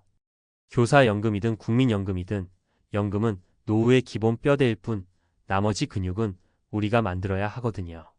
지출 구조를 다시 설계하고 적은 돈이라도 꾸준히 현금 흐름을 만들고 건강을 지키는데 투자하고 예상치 못한 지출에 대비할 쿠션을 만들어두면 연금은 비로소 힘을 발휘합니다. 그걸 준비한 사람과 준비하지 않은 사람의 노후는 정말 하늘과 땅 차이예요. 은퇴는 끝이 아니라 새로운 시작이에요. 다만 준비 없이 들어가면 그 시작이 너무 무겁고 때로는 무서울 만큼 가혹하게 느껴질 뿐이에요. 연금 신화를 믿고 가만히 있던 시대는 이미 끝났고요. 이제는 내 노후를 스스로 설계해야 살아남는 시대가 온 거예요. 그래서 지금 이 글을 읽고 계신다면 아직 늦지 않았다는 뜻이에요. 교사든 직장인이든 연금이 얼마인지 보다 내 노후 구조가 버틸 수 있는가를 먼저 점검해야 해요.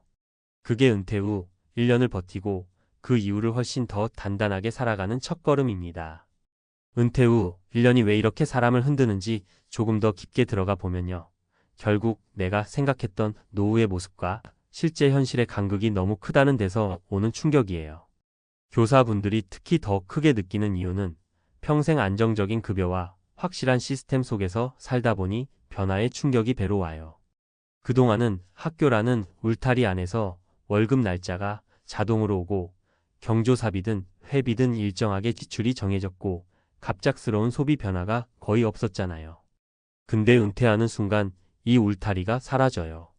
세상은 그대로 돌아가는데 내 월수입만 뚝 떨어져 버리는 거죠. 더 무서운 건요. 처음엔 별 문제 없어 보여요. 왜냐면 연금이 나오니까요. 통장에 250, 300 들어오면 일단 안정감이 오잖아요. 아, 그래도 이 정도면 살아가겠구나. 근데 한 달이 지나고 2달이 지나면 현실이 드러나요. 관리비는 겨울 되면 확 뛰고 건강보험료는 생각보다 높게 나오고 나도 모르게 늘어난 식비에다가 원래 안 사던 물건을 사게 되는 자잘한 지출이 매일매일 싹트기 시작해요. 여기에다가 갑자기 병원 가서 검사를 한 번 하면 몇십만 원이 슉 빠져나가고 명절 지나면 경조사비도 만만치 않아요. 가장 슬픈 건요. 아무리 절약하려 해도 적자가 나는 구조 자체가 바뀌지 않는다는 현실이에요. 많은 은퇴 교사들이 이렇게 말합니다. 연금이 문제가 아니라 세상이 너무 비싸졌어요. 이 말이 정말 뼈 때리죠. 물가가 오르는 속도는 연금이 따라잡을 수가 없고 생활비는 이미 연금 상한선을 넘어서 버렸어요. 이런 구조 속에서 은퇴 후 첫 해는 누구에게나 적응의 해가 아니라 생존의 해가 됩니다. 또 하나 중요한 게 있어요. 교사들은 은퇴 후에 갑자기 관계가 줄어드는 고립감을 예상보다 훨씬 크게 느껴요. 학교에서는 늘 학생, 동료 교사, 학부모 등 사람들과 부딪히면서 살았는데 은퇴하자마자 하루 종일 말 한마디 안 하는 날이 생기기 시작하거든요. 이게 소비를 자극해요. 외로우니까 나도 모르게 밖으로 나가고 그럼 돈이 쓰이고 또 집에 있으면 우울해지니까 운동이라도 하자고 헬스장 등록을 하고 이런 작은 선택들이 쌓이면 소비가 기하급수적으로 늘어납니다. 은퇴 첫 해에 우울감이 찾아오는 이유도 바로 이 고립감 때문이고요. 그리고 마지막으로 잘 안 이야기하지만 은퇴한 교사들의 공통된 후회가 있어요. 왜 더 일찍 재정 공부를 해두지 않았을까? 투자든 지출 관리든 세금이든 은퇴 플랜이든 교사분들은 안정적인 직업이라는 이유 때문에 위험 관리나 미래 자산 설계에 상대적으로 관심을 덜 가졌던 게 사실이에요. 그러다 보니 은퇴하자마자 갑자기 매달 들어오는 연금 빼고는 돈이 자라지 않는 구조가 되어버려요. 이건 생각보다 빠르게 불안감을 키웁니다. 왜냐면 오래 살아야 하니까요. 20년이면 모르겠지만 30년, 35년을 연금 하나로 버틴다는 게 쉬운 구조가 아니거든요. 결국 은퇴 후 1년이 위험한 이유는 단 하나예요. 삶의 모든 구조가 한꺼번에 바뀌는데 소득만 줄어들기 때문이에요. 이걸 미리 알고 준비한 사람과 그렇지 않은 사람의 차이는 정말 극명하게 갈려요. 그리고 이 간극이 바로 은퇴 1년 차에서 결정적으로 드러납니다. 그래도 희망이 있어요. 아직 연금이 나오고 자산이 있고 무엇보다 지금 이 상황을 정확히 이해하고 있다는 것 자체가 굉장히 큰 힘이에요. 은퇴라는 건 편안함의 시대가 아니라 재설계의 시대예요. 소비 구조를 바꾸고 지출을 줄이고 작은 부업이라도 현금 흐름을 만들고 관계를 회복하고 건강을 지키는 루틴을 만들면 은퇴 후 삶은 얼마든지 다시 탄탄해질 수 있어요. 결국 교사 연금 신화는 무너진 게 아니라 연금만으로 버티는 삶이 무너진 거예요. 이 사실을 빨리 깨닫는 사람이 은퇴 후 삶을 더 길고 안전하게 살아냅니다. 처음엔 다들 이렇게 말하세요. 아이고 뭐 은퇴하면 지출이 줄어든다잖아. 애들도 다 컸고 직장 다니면서 쓰던 돈도 없고 조용히 살면 되지 뭐. 근데요, 정말 조용히 살려고 계산기만 한번 두드려보면 그 순간 피가 확 식습니다. 다들 겪는 그 느낌 돈이 모자라서가 아니라 앞으로 몇 년을 더 버텨야 하지? 이 생각이 전신을 얼어붙게 만드는 겁니다. 특히 은퇴하자마자 딱 한 달 살아보면 알아요. 내가 알고 있던 노후 지출이 아니라 현실의 노후가 얼마나 다른지. 물가 한번 뛰고 관리비 고지서 한 장만 잘못 나오면 심장이 덜컥 내려앉는 이유가 거기에 있습니다. 솔직히 말해서 은퇴가 무서운 건요. 돈이 없어서 무서운 게 아니라 모자랄지도 모른다는 생각이 사람을 서서히 잠식하기 때문입니다. 그 조용한 공포가 은퇴자의 마음을 가장 먼저 무너뜨립니다. 이런 이야기하면 많은 분들이 고개를 끄덕이세요. 맞아요. 나도 은퇴 전엔 몰랐어. 한두 푼 나가는 게 아니라 꾸준히 매달 끝이 없더라고요. 그래서 오늘은 은퇴 후 꼭 마주하게 되는 현실, 그리고 정말 많은 분들이 피를 씻게 만들었던 3가지 사례까지 솔직하게 말씀드릴게요. 지금 이걸 듣고 계신다면 최소한 당신만큼은 같은 실수를 반복하지 않으셨으면 해서요. 먼저, 은퇴 후 가장 먼저 사람을 덮치는 건 고정비의 무게입니다. 직장 다닐 때는 내가 벌면서 지출을 감당하니까 그 존재감이 잘 안 느껴져요. 근데 소득이 끊기고 나면 아무것도 안 해도 1년에 몇백만 원씩 빠져나가는 그 감각이 사람을 질리게 만듭니다. 예를 들면요.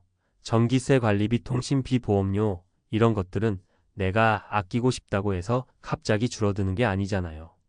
여기에 나이가 들수록 늘어나는 병원비와 약값까지 더해지면 정말 이걸 앞으로 몇십 년 견딜 수 있나? 이런 막막함이 매일 마음을 흔듭니다. 그리고 은퇴 후 가장 큰 착각은요. 노후엔 덜 쓰겠지. 거의 대부분 틀립니다. 나이가 들면 오히려 지출은 더 규칙적으로, 더 꾸준하게, 더 고정적으로 늘어나요. 외식은 줄어들지 모르지만 병원 약, 교통비, 난방비, 기본 생활비는 절대 내려가질 않습니다. 게다가 한국이든 미국이든 물가는 계속 오르고 있어요. 다들 내 노후는 괜찮겠지라고 착각하는 이유는 지금 지출만 보고 미래 물가를 계산하지 않기 때문이에요. 그래서 많은 은퇴자들이 공통적으로 하는 말이 있습니다. 은퇴하면 행복한 줄 알았는데 숫자 앞에서 무너졌습니다. 그 숫자가 사람을 흔드는 겁니다. 이제 실제로 있었던 3가지 사례를 말씀드릴게요.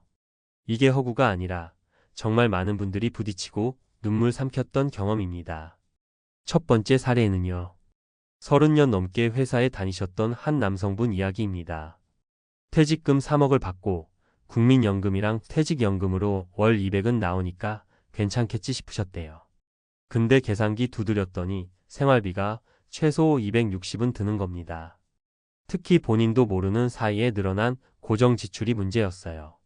자동이체로 빠져나가는 보험료만 60만 원이었고 난방비와 관리비가 계절마다 40에서 60씩 출렁였죠. 한 달에 60만 원씩 적자면 1년에 720만 원이에요. 3억을 갖고 있다 해도 이렇게 나가면 10년도 못 버티죠. 그분이 하신 말이 정말 충격적입니다. 나는 돈이 부족한 게 아니라 앞으로 살아야 할 시간이 너무 많다는 게 무서웠습니다. 이게 은퇴자들이 공통적으로 느끼는 공포예요. 돈보다 시간이 무섭다. 이 말 절대 가볍게 들을 게 아닙니다. 두 번째 사례는 58세에 조기 은퇴하신 한 여성분 이야기입니다. 지금 당장은 조금 빠듯해도 건강만 유지하면 충분히 살겠다라고 생각하셨어요. 하지만 은퇴 2년 만에 무릎 수술비로 600만 원이 나갔고 재활치료에 매달 30만 원씩 8개월을 썼습니다. 사람은요, 나이가 들어갈수록 갑작스러운 지출이 빈번해져요. 계획에 없던 의료비가 들어오면 삶이 한꺼번에 뒤집혀버립니다. 이분이 저한테 하신 말이 있습니다. 아플 줄 몰랐던 게 아니었어요. 그게 지금 올 줄 몰랐던 거죠. 정말 많은 은퇴자들이 이 말을 똑같이 합니다. 돈은 지출을 계획할 수 있지만 몸은 계획대로 움직여주지 않아요. 이게 노후가 무너지는 가장 큰 이유 중 하나입니다. 세 번째 사례는 미국에 사시는 교포 부부 이야기예요.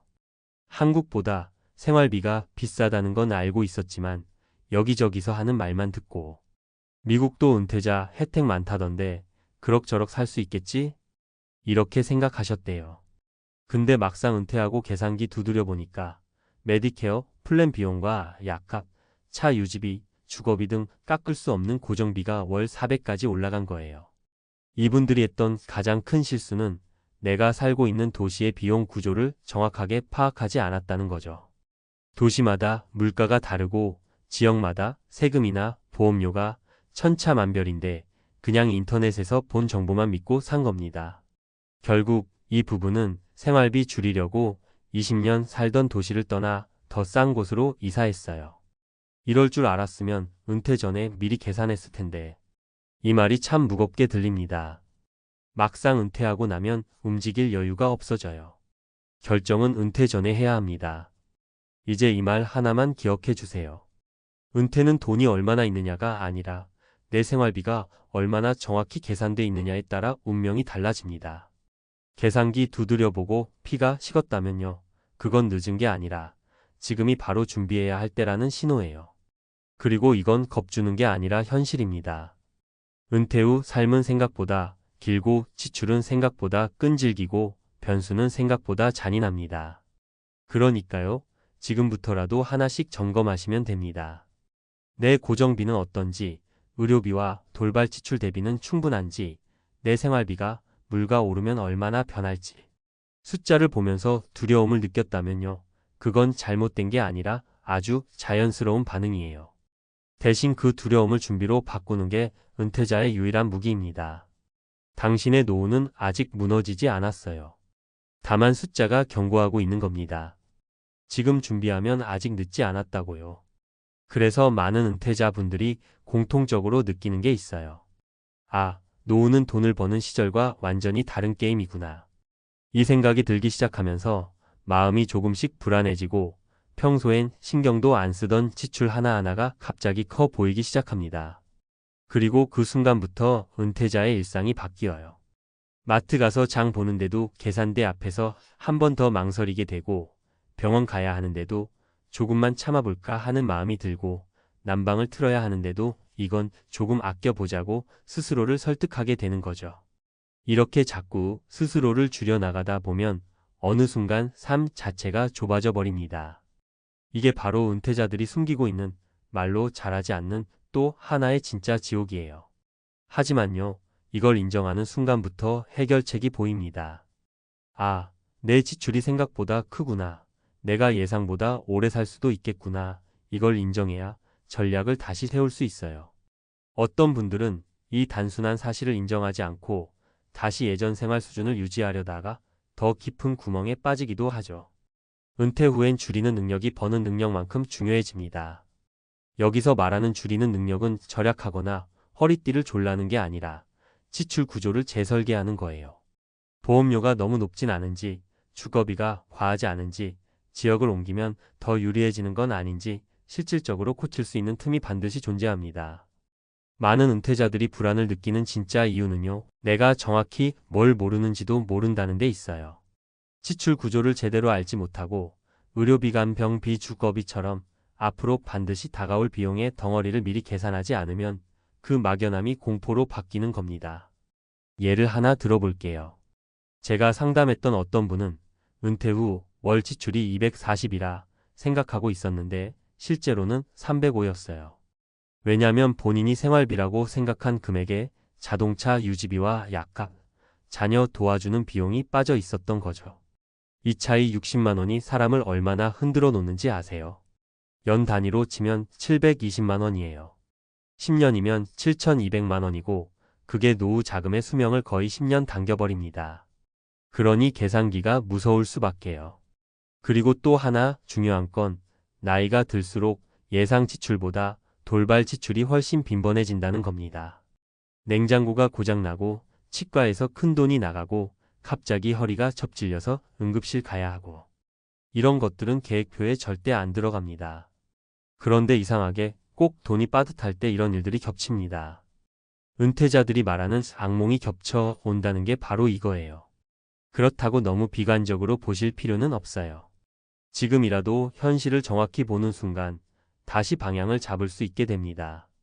고정비를 구조 조정하고 불필요한 보험을 정리하고 생활 반경을 조금만 바꾸면 지출이 30에서 50은 줄어드는 경우가 정말 많아요. 어떤 분들은 지역을 옮기기만 해도 의료비나 주거비가 크게 바뀌어서 삶이 훨씬 안정되기도 하고요. 이건 돈을 많이 벌어야만 가능한 변화가 아니라 지출을 정확히 아는 사람만 가능한 변화입니다. 결국 은퇴 후 삶은 숫자 싸움이 아니에요. 예측 가능한 지출과 예측 불가능한 지출 두 가지를 얼마나 잘 다루느냐의 문제예요. 그리고 불안을 줄이는 유일한 길은 도망가지 않고 그 숫자와 마주 앉는 겁니다. 계산기를 두드려보고 피가 식는 건 실패가 아니라 시작일 뿐이에요. 계산을 해봤다는 것 자체가 이미 당신이 다른 은퇴자보다 한 걸음 앞서 있다는 증거입니다. 여행 떠났다가 인생이 뒤집히는 일이 남 얘기라고만 느껴지시나요?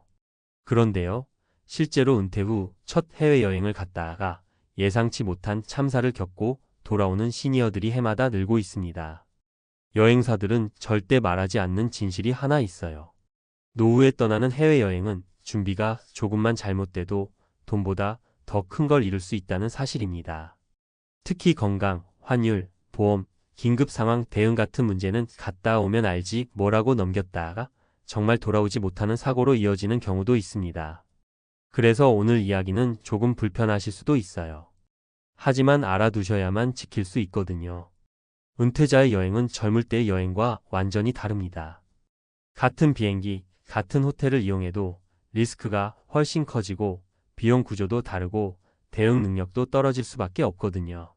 그러니 지금부터 드릴 이야기는 혹시라도 여러분이 위험을 피할 수 있도록 돕는 현실적인 경고라고 생각해 주시면 좋겠습니다. 사실 요즘 은퇴하신 분들 중에 해외여행 계획 세우시는 분 정말 많습니다. 그 마음 너무 이해돼요. 젊을 때는 시간 없어서 못 갔고 일하느라 정신 못 차리다가 이제야 한숨 돌릴 수 있는 거잖아요. 주변에서도 은퇴 여행은 인생의 보상이라고 말하죠. 그런데 그 보상 뒤에 숨겨진 진짜 위험을 아무도 말해주지 않습니다. 여행사들도 말하지 않는 이유는 단순합니다. 말하면 손님이 줄어드니까요. 여행사 입장에서는 최대한 쉬운 이야기만 하고 일정도 간단해 보이게 만들고 비용도 최소한으로 보이게 포장해야 예약이 들어오죠. 하지만 여러분 입장에서는 그 숨겨진 것들을 모르는 순간부터 위험이 시작됩니다. 여행사를 탓하자는 게 아니라 그들의 관점과 우리의 관점이 다르다는 걸 확실히 알고 움직여야 한다는 겁니다. 가장 큰 함정은 몸이 예전 같지 않다는 걸 여행지에 가서야 깨닫는 경우예요. 비행기만 몇 시간 타도 혈압이 치솟고 다리가 붓고 심장이 두근거리는 분들 정말 많습니다. 하지만 여행사 일정표에는 그런 위험이 적혀 있지 않죠. 관광지 간격은 생각보다 길고 계단은 끝도 없고 버스 이동은 몇 시간을 달리는 경우도 흔합니다. 여행 중 급성 질환이 오면 한국처럼 바로 병원을 가기도 어렵고 의료비는 상상 이상으로 나옵니다. 그리고 이 모든 게 여행 전에는 한 줄도 설명되지 않습니다. 편한 일정입니다. 라는 말 한마디가 전부예요. 또 하나의 함정은 환율과 추가 비용입니다. 여행사는 기본 가격만 보여줘요. 5만 원이면 가능. 이런 문구들. 하지만 실제로 가보면 옵션, 팁, 식사 업그레이드, 입장료, 현지 교통비 이런 것들이 눈덩이처럼 불어나요. 연금으로 생활하시는 분들에게 이런 예상 밖의 지출은 한 달 생활비 전체를 흔듭니다. 심지어 카드 결제했는데 나중에 한국 도착하고 확인해보니 환율 차이와 수수료가 역겨 두세 배로 나온 사례도 있어요. 여행사 설명서에는 없습니다. 현지 상황에 따라 비용이 발생할 수 있습니다. 딱 이 한 줄로 끝이죠. 그리고 마지막, 가장 치명적인 위험은 혼자 해결할 능력이 줄어든 상황에서 해외에 있다는 것입니다. 짐을 잃어버리거나 여권을 잃어버리거나 혹은 갑자기 쓰러지거나 심지어 길을 잃어도 예전처럼 판단이 빠르지 않아요. 이런 상황을 여행사 직원이 책임져 줄까요? 아닙니다. 그들도 한계가 있고 또 절대 책임질 수 없는 문제들이 많아요. 결국 스스로 감당해야 하는데 그게 너무나 어렵다는 겁니다. 이제 실제로 벌어진 3가지 사례를 말씀드릴게요. 아마 들으시면 왜 제가 이렇게 강하게 말씀드리는지 확 이해되실 거예요. 첫 번째 사례는 72의 어씨 이야기입니다. 평생 처음으로 유럽 패키지 여행을 갔습니다. 일정표에는 편안한 관광이라고 적혀 있었지만 실제로는 매일 10,000보 이상 걷고 계단이 많고 긴 이동이 반복됐어요. 사흘째 되는 날 호텔에서 샤워하다 갑자기 어지럼증이 와서 실신했습니다. 현지 병원에 실려갔는데 검사비와 응급치료비만 900만 원이 넘게 나왔습니다. 여행보험도 가입하긴 했지만 약관에 기존 질환의 악화는 제외라고 적혀 있어 절반도 보상받지 못했습니다. 여행사에서는 저희가 책임질 수 있는 부분이 아니다 라는 답변만 했고요. 결국 그는 귀국하고 몇 달 동안 충격에서 벗어나지 못했습니다. 두 번째 사례는 부부로 여행 간 B씨 부부입니다. 동남아 여행이 저렴하고 가볍다고 믿고 떠났습니다. 그런데 현지에서 카드 결제를 여러 번 했는데 여행 중엔 얼마인지 감이 안 잡히죠. 돌아와서 확인해보니 환율, 수수료, 현지 결제 방식 문제로 금액이 예상보다 훨씬 불어난 상태였습니다. 심지어 리조트에서 디파짓으로 잡아둔 금액이 제대로 취소되지 않아 200만 원 가까이 묶이는 바람에 한 달 생활비가 통째로 사라졌습니다. 여행사에서는 현지 규정이라 어쩔 수 없습니다 라고 했지만 사실 출발 전에 미리 안내만 해줬어도 막을 수 있었던 일이었습니다. 세 번째 사례는 혼자 여행을 떠난 CC 이야기예요. 젊을 때 혼자 여행 다녔던 기억으로 나도 아직 괜찮겠지 하고 떠났습니다. 하지만 현지 공항에서 짐을 잃어버리는 순간부터 모든 게 꼬였습니다. 여권이 든 가방이 사라져 현지에 발이 묶였고 대사관까지 가서 임시 여권을 발급받는데 며칠이 걸렸습니다. 숙소도 다시 잡아야 했고 예정보다 오래 머무르게 되면서 비용은 2배로 올랐고 여행사는 단독 여행자는 책임지지 않는다는 규정만 들이밀었습니다. 결국 CC는 귀국 후 며칠 동안 잠도 제대로 못 잤고 이제 다시는 해외 안 간다라고 말할 정도로 큰 충격을 받았습니다. 이 사례들은 극단적인 게 아니라 실제로 흔하게 벌어지는 일들입니다. 여행사들은 말하지 않아요. 말하는 순간 예약이 줄어드니까요. 그래서 은퇴자들은 늘 가장 위험한 위치에 서게 됩니다. 체력은 떨어지고 긴급 대응 능력도 떨어지고 보험 약관을 꼼꼼히 읽는 것도 쉽지 않고 환율이나 결제 방식도 익숙하지 않고 그러다 보니 조금만 엇나가도 여행이 인생의 즐거움이 아니라 큰 상처가 되어 돌아오는 거죠. 그래서 제가 드리고 싶은 말은 단 하나입니다. 은퇴 후 여행은 가볍게 가면 안 됩니다. 예전처럼 들떠서 혹은 즉흥적으로 가면 반드시 문제가 생깁니다. 몸 상태, 약 복용 여부, 보험 보장 범위, 여행사의 진짜 일정 구성, 긴급 연락망, 환율과 결제 구조 이런 것들을 출발 전에 꼼꼼히 확인하고 준비해야 살아 돌아옵니다. 여행은 분명 즐거운 것입니다. 하지만 준비되지 않은 여행은 인생 후반부의 재앙이 될 수 있습니다. 여행사들이 말해주지 않는 진실, 이제는 여러분이 알고 계셔야 합니다. 그래야 위험을 피해가고 진짜 의미 있는 여행을 즐길 수 있으니까요. 그리고요, 여기서 끝나지 않습니다. 은퇴 후 해외여행이 위험해지는 가장 큰 이유는 준비 부족이 아니라 준비했다고 착각하는 경우예요. 많은 시니어분들이 여행사에서 준 일정표만 보고 이 정도면 괜찮겠구나라고 생각하세요. 그런데 그 일정표는 젊은 사람 기준입니다. 이동시간, 걷는 양, 식사 간격, 휴식시간, 이 모든 게 노년층에게는 버거운 스케줄인 경우가 훨씬 많습니다. 여행사가 말하는 여유 있는 일정은 사실 하루 3만 보 가까이 걷는 경우도 있어요. 문제는 여행 중에 몸이 무너지기 시작해도 일정에 늦으면 다른 사람들에게 피해 줄까 봐 참고 따라간다는 겁니다. 이게 정말 위험해요. 참는 순간 문제가 더 커지고 돌아오고 나서 병원에서 며칠씩 누워 지내는 일이 흔합니다. 또 여행사들이 설명하지 않는 부분 중 하나가 현지 의료 시스템이에요. 한국에서는 응급실 가면 바로 검사하고 바로 수액 맞고 바로 조치하죠. 해외는 다릅니다. 예약이 없으면 몇 시간씩 대기해야 하고 비용도 어마어마합니다. 시니어 복용 약물과 현지 약물의 상호작용을 고려하지 않는 경우도 많고요. 그런데 여행사들은 현지 병원 안내 도와드립니다. 정도만 말해요. 실제로는 호텔까지는 도와줘도 병원 안에서는 스스로 해결해야 하는 경우가 태반입니다. 언어 장벽까지 겹치면 상황은 더 복잡해지죠. 그리고 여행에서 돌발 변수가 생겼을 때의 심리적 충격도 무시하면 안 됩니다. 짐을 잃어버리거나 카드가 안 되거나 그룹과 떨어지거나 길을 잃으면 예전 같지 않게 판단이 흐려지고 불안이 커져요.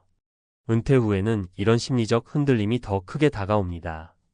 실제로 여행 중 겪은 작은 사건 하나가 귀국 후 몇 달 동안 불면증, 불안 장애로 이어지는 경우도 있어요. 여행사는 이런 부분은 절대 설명하지 않죠. 설명할 이유도 없고요. 그래서 정말 중요한 건 내가 감당할 수 있는 여행인지 스스로 판단하는 힘입니다. 패키지 여행이든 자유여행이든 가장 먼저 체크해야 할 건 일정의 강도와 몸 상태예요. 평소에 하루만 보도 걷지 않는데 해외에 가서 갑자기 이틀 동안 오르막길, 계단, 장거리 이동을 소화하는 건 위험합니다. 여행의 목적이 구경인지 휴식인지 아니면 단순한 기분 전환인지에 따라 일정 구성도 완전히 달라져야 하고요. 마지막으로 꼭 말씀드리고 싶은 게 있어요. 해외여행은 안 가는 게 답이 아니라 준비하면 안전하고 즐겁다는 겁니다.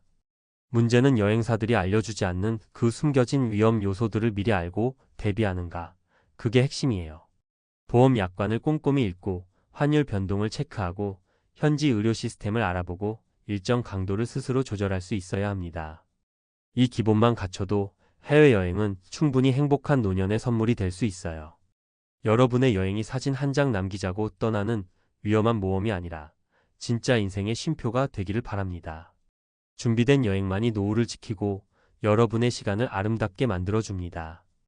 연금 들어오는 날이면 다 해결될 줄 알잖아요. 그런데요, 많은 분들이 그날을 맞고 나서 되레 손이 덜덜 떨린다고 하세요. 이걸로 정말 버틸 수 있을까? 통장의 숫자가 찍히는 순간부터 기대하던 안도감 대신 설명하기 어려운 공포가 올라오는 겁니다. 그 감정이 왜 생기는지 대부분 이미 마음 한편에서 알고 계셨을 거예요. 생각보다 적다, 이 돈으로는 안 되겠다. 이런 현실이 아주 적나라하게 드러나는 날이 바로 연금 첫날이거든요.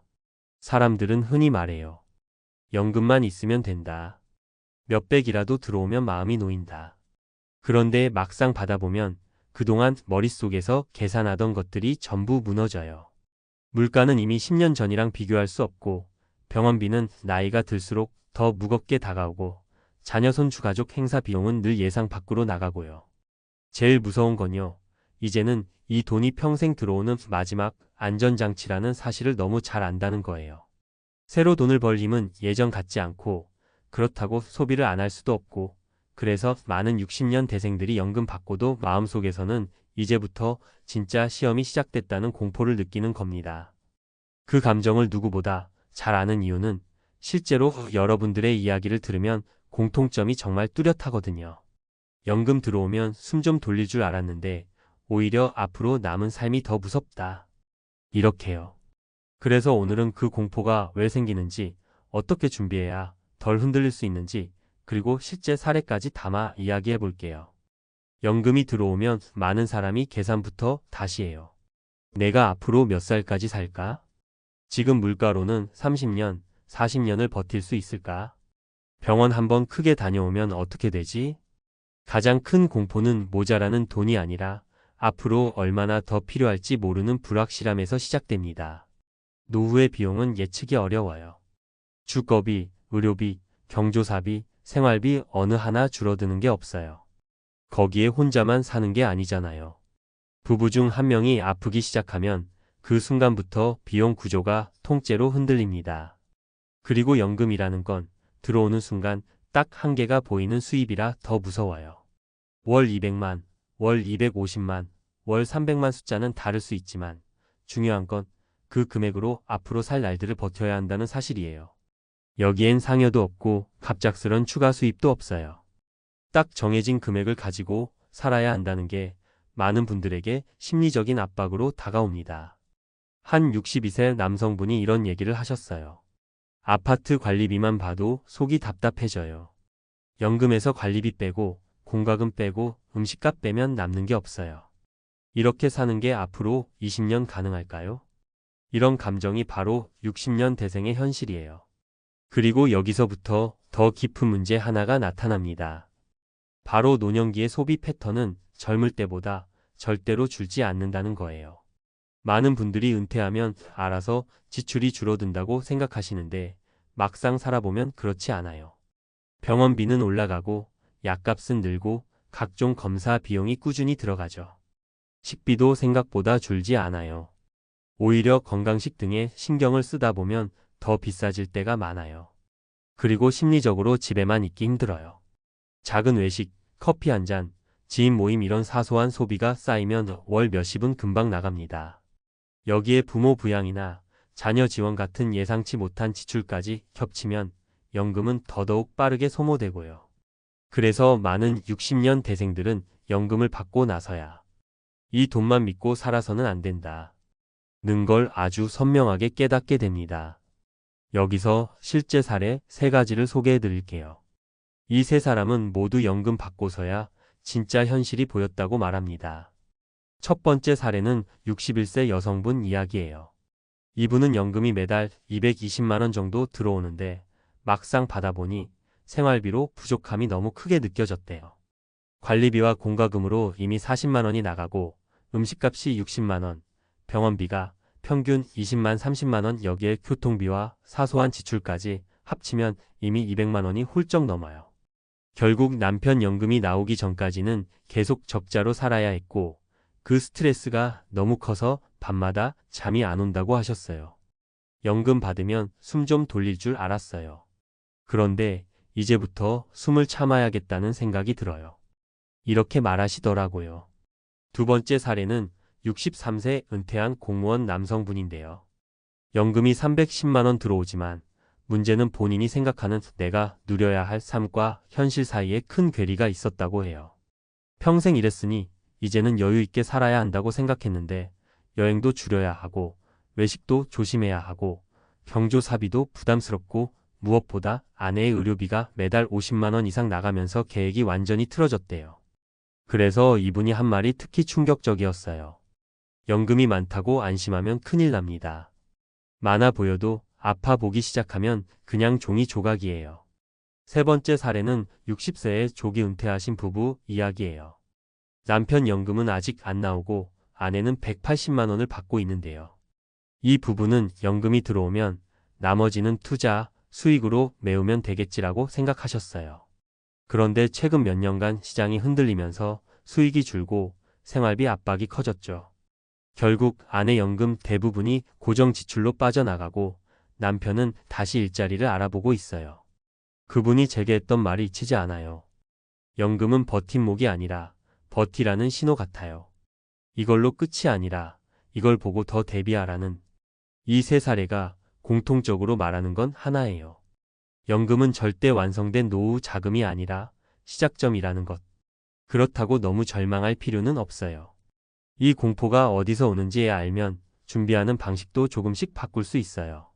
첫째, 연금만으로는 절대 생활비가 충족되지 않는다는 사실을 인정해야 합니다. 둘째, 의료비는 점점 커질 가능성이 크기 때문에 별도의 건강 자금을 마련해야 해요. 셋째, 소비를 무조건 줄이는 방식은 오래가지 않기 때문에 지속 가능한 현금 흐름을 찾는 게 핵심이에요. 많은 분들이 노후에 필요한 진짜 해답은 돈을 더 모으는 것이 아니라 돈이 덜 새어나가게 설계하는 것이라고 이야기해요. 그리고 무엇보다 중요한 건 연금이 들어오는 순간부터 이제 끝났다가 아니라 이제부터 내 삶을 다시 디자인해야 하는 시기구나 하고 생각을 바꾸는 거예요. 노후는 계산이 아니라 설계에 가까워요. 그리고 설계는 지금부터라도 충분히 할 수 있습니다. 연금을 받고 나서 많은 분들이 공통적으로 겪는 감정이 있어요. 바로 이제 어디서부터 다시 시작해야 하지? 하는 막막함이에요. 이건 단순히 경제적인 걱정만이 아니라 앞으로의 삶 전체가 흔들릴 수 있다는 두려움에서 나오는 감정이거든요. 그런데요, 이 두려움을 정면으로 마주하면 생각보다 해결책이 많이 보여요. 문제는 대부분이 그 불안 자체를 애써 외면한다는 거예요. 어떻게든 되겠지 하고 넘기다가 어느 순간 벼랑 끝에 서 있는 느낌이 확 밀려오는 겁니다. 그래서 지금부터 말씀드릴 내용은 연금을 받는 순간 시작되는 그 공포를 어떤 방식으로 줄여나갈 수 있는지에 대한 이야기예요. 실제로 많은 은퇴자분들이 그 두려움에서 벗어난 방법들이거든요. 하나씩 설명드릴게요. 먼저 가장 중요한 건 지출 구조를 완전히 다시 짜는 것이에요. 은퇴 전 지출과 은퇴 후 지출은 성격이 완전히 달라요. 그런데 많은 분들이 여기서 착각을 해요. 은퇴하면 알아서 지출이 줄겠지라고요. 사실은 그 반대예요. 고정 지출은 줄지 않고 건강, 식생활, 대중교통 등으로 오히려 늘어나는 경우가 훨씬 많아요. 그래서 연금을 받았다고 해서 갑자기 문제가 해결되지 않는 이유가 바로 여기에 있어요. 은퇴 후 삶은 젊을 때보다 훨씬 더 계획적이어야 하고 지출 항목을 세밀하게 다듬어야 합니다. 두 번째는 건강 비용에 대한 최악의 상황을 가정하고 대비하는 것이에요. 많은 은퇴자분들이 처음에는 병원비가 얼마나 부담될 수 있는지 잘 체감하지 못해요. 그런데 일단 치료가 한번 시작되면 매달 몇십만 원이 계속 빠져나가죠. 그래서 요즘은 많은 분들이 노후의 적은 물가가 아니라 의료비라고 말해요. 이걸 인정하는 순간부터 따로 건강자금 통장을 만들고 생활비와 분리해서 관리하는 게 훨씬 안전해져요. 심리적으로도 분리해두면 부담이 덜하고요. 세 번째는 월 20만 50만 원이라도 안정적으로 들어오는 보조 현금 흐름을 만드는 것이에요. 많은 분들이 노후엔 일을 아예 안 해야 한다고 생각하시는데 실제로는 일의 강도를 크게 낮춰서 가벼운 일만 하는 것이 오히려 삶의 질을 더 높여줘요. 수입도 수입이지만 일 자체가 하루의 루틴을 잡아주고 사람을 만나게 해주고 우울감을 줄여주거든요. 꾸준히 들어오는 작은 수입이 있으면 연금의 부족함을 메우는데 큰 역할을 해요. 노후 파산자들의 공통점은 대부분 연금 외에 수입이 전혀 없다는 거예요. 네 번째는 지출을 통제할 수 있는 항목과 통제할 수 없는 항목을 구분하는 것이에요. 통제 가능한 지출은 식비, 교통, 비침이 정도고 통제 불가능한 지출은 건강, 주거, 가족 지원 이런 것들이에요. 통제 가능한 지출만 줄이면 된다고 생각하는 분들이 많은데 막상 위기에 빠지는 건 통제 불가능한 항목 때문에 그래요. 그래서 진짜 중요한 건 통제할 수 없는 항목을 대비하는 구조를 만드는 거예요. 이걸 알게 되는 순간부터 연금이 부족하다는 불안이 조금씩 안정되기 시작해요. 마지막으로 정확한 숫자를 알고 사는 것이 진짜 중요해요. 대충 이 정도면 되겠지가 아니라 지금 지출이 얼마고 앞으로 예상 지출이 얼마인지 매달 체크하는 습관이 필요해요. 많은 은퇴자들이 노후가 무너지는 이유가 돈이 부족해서가 아니라 얼마가 부족한지도 모르기 때문이에요. 숫자를 알아야 대책이 생기고 대책이 생겨야 마음이 안정돼요. 결국 연금이 들어와도 공포에 빠지는 이유는 돈이 적어서가 아니라 내가 앞으로 어떻게 살아야 할지 그림이 없어서예요. 그래서 지금부터라도 그 그림을 새로 그리기 시작하면 연금의 의미가 완전히 달라져요. 연금은 부족한 돈이 아니라 앞으로 설계를 위한 기준점이 되는 거예요.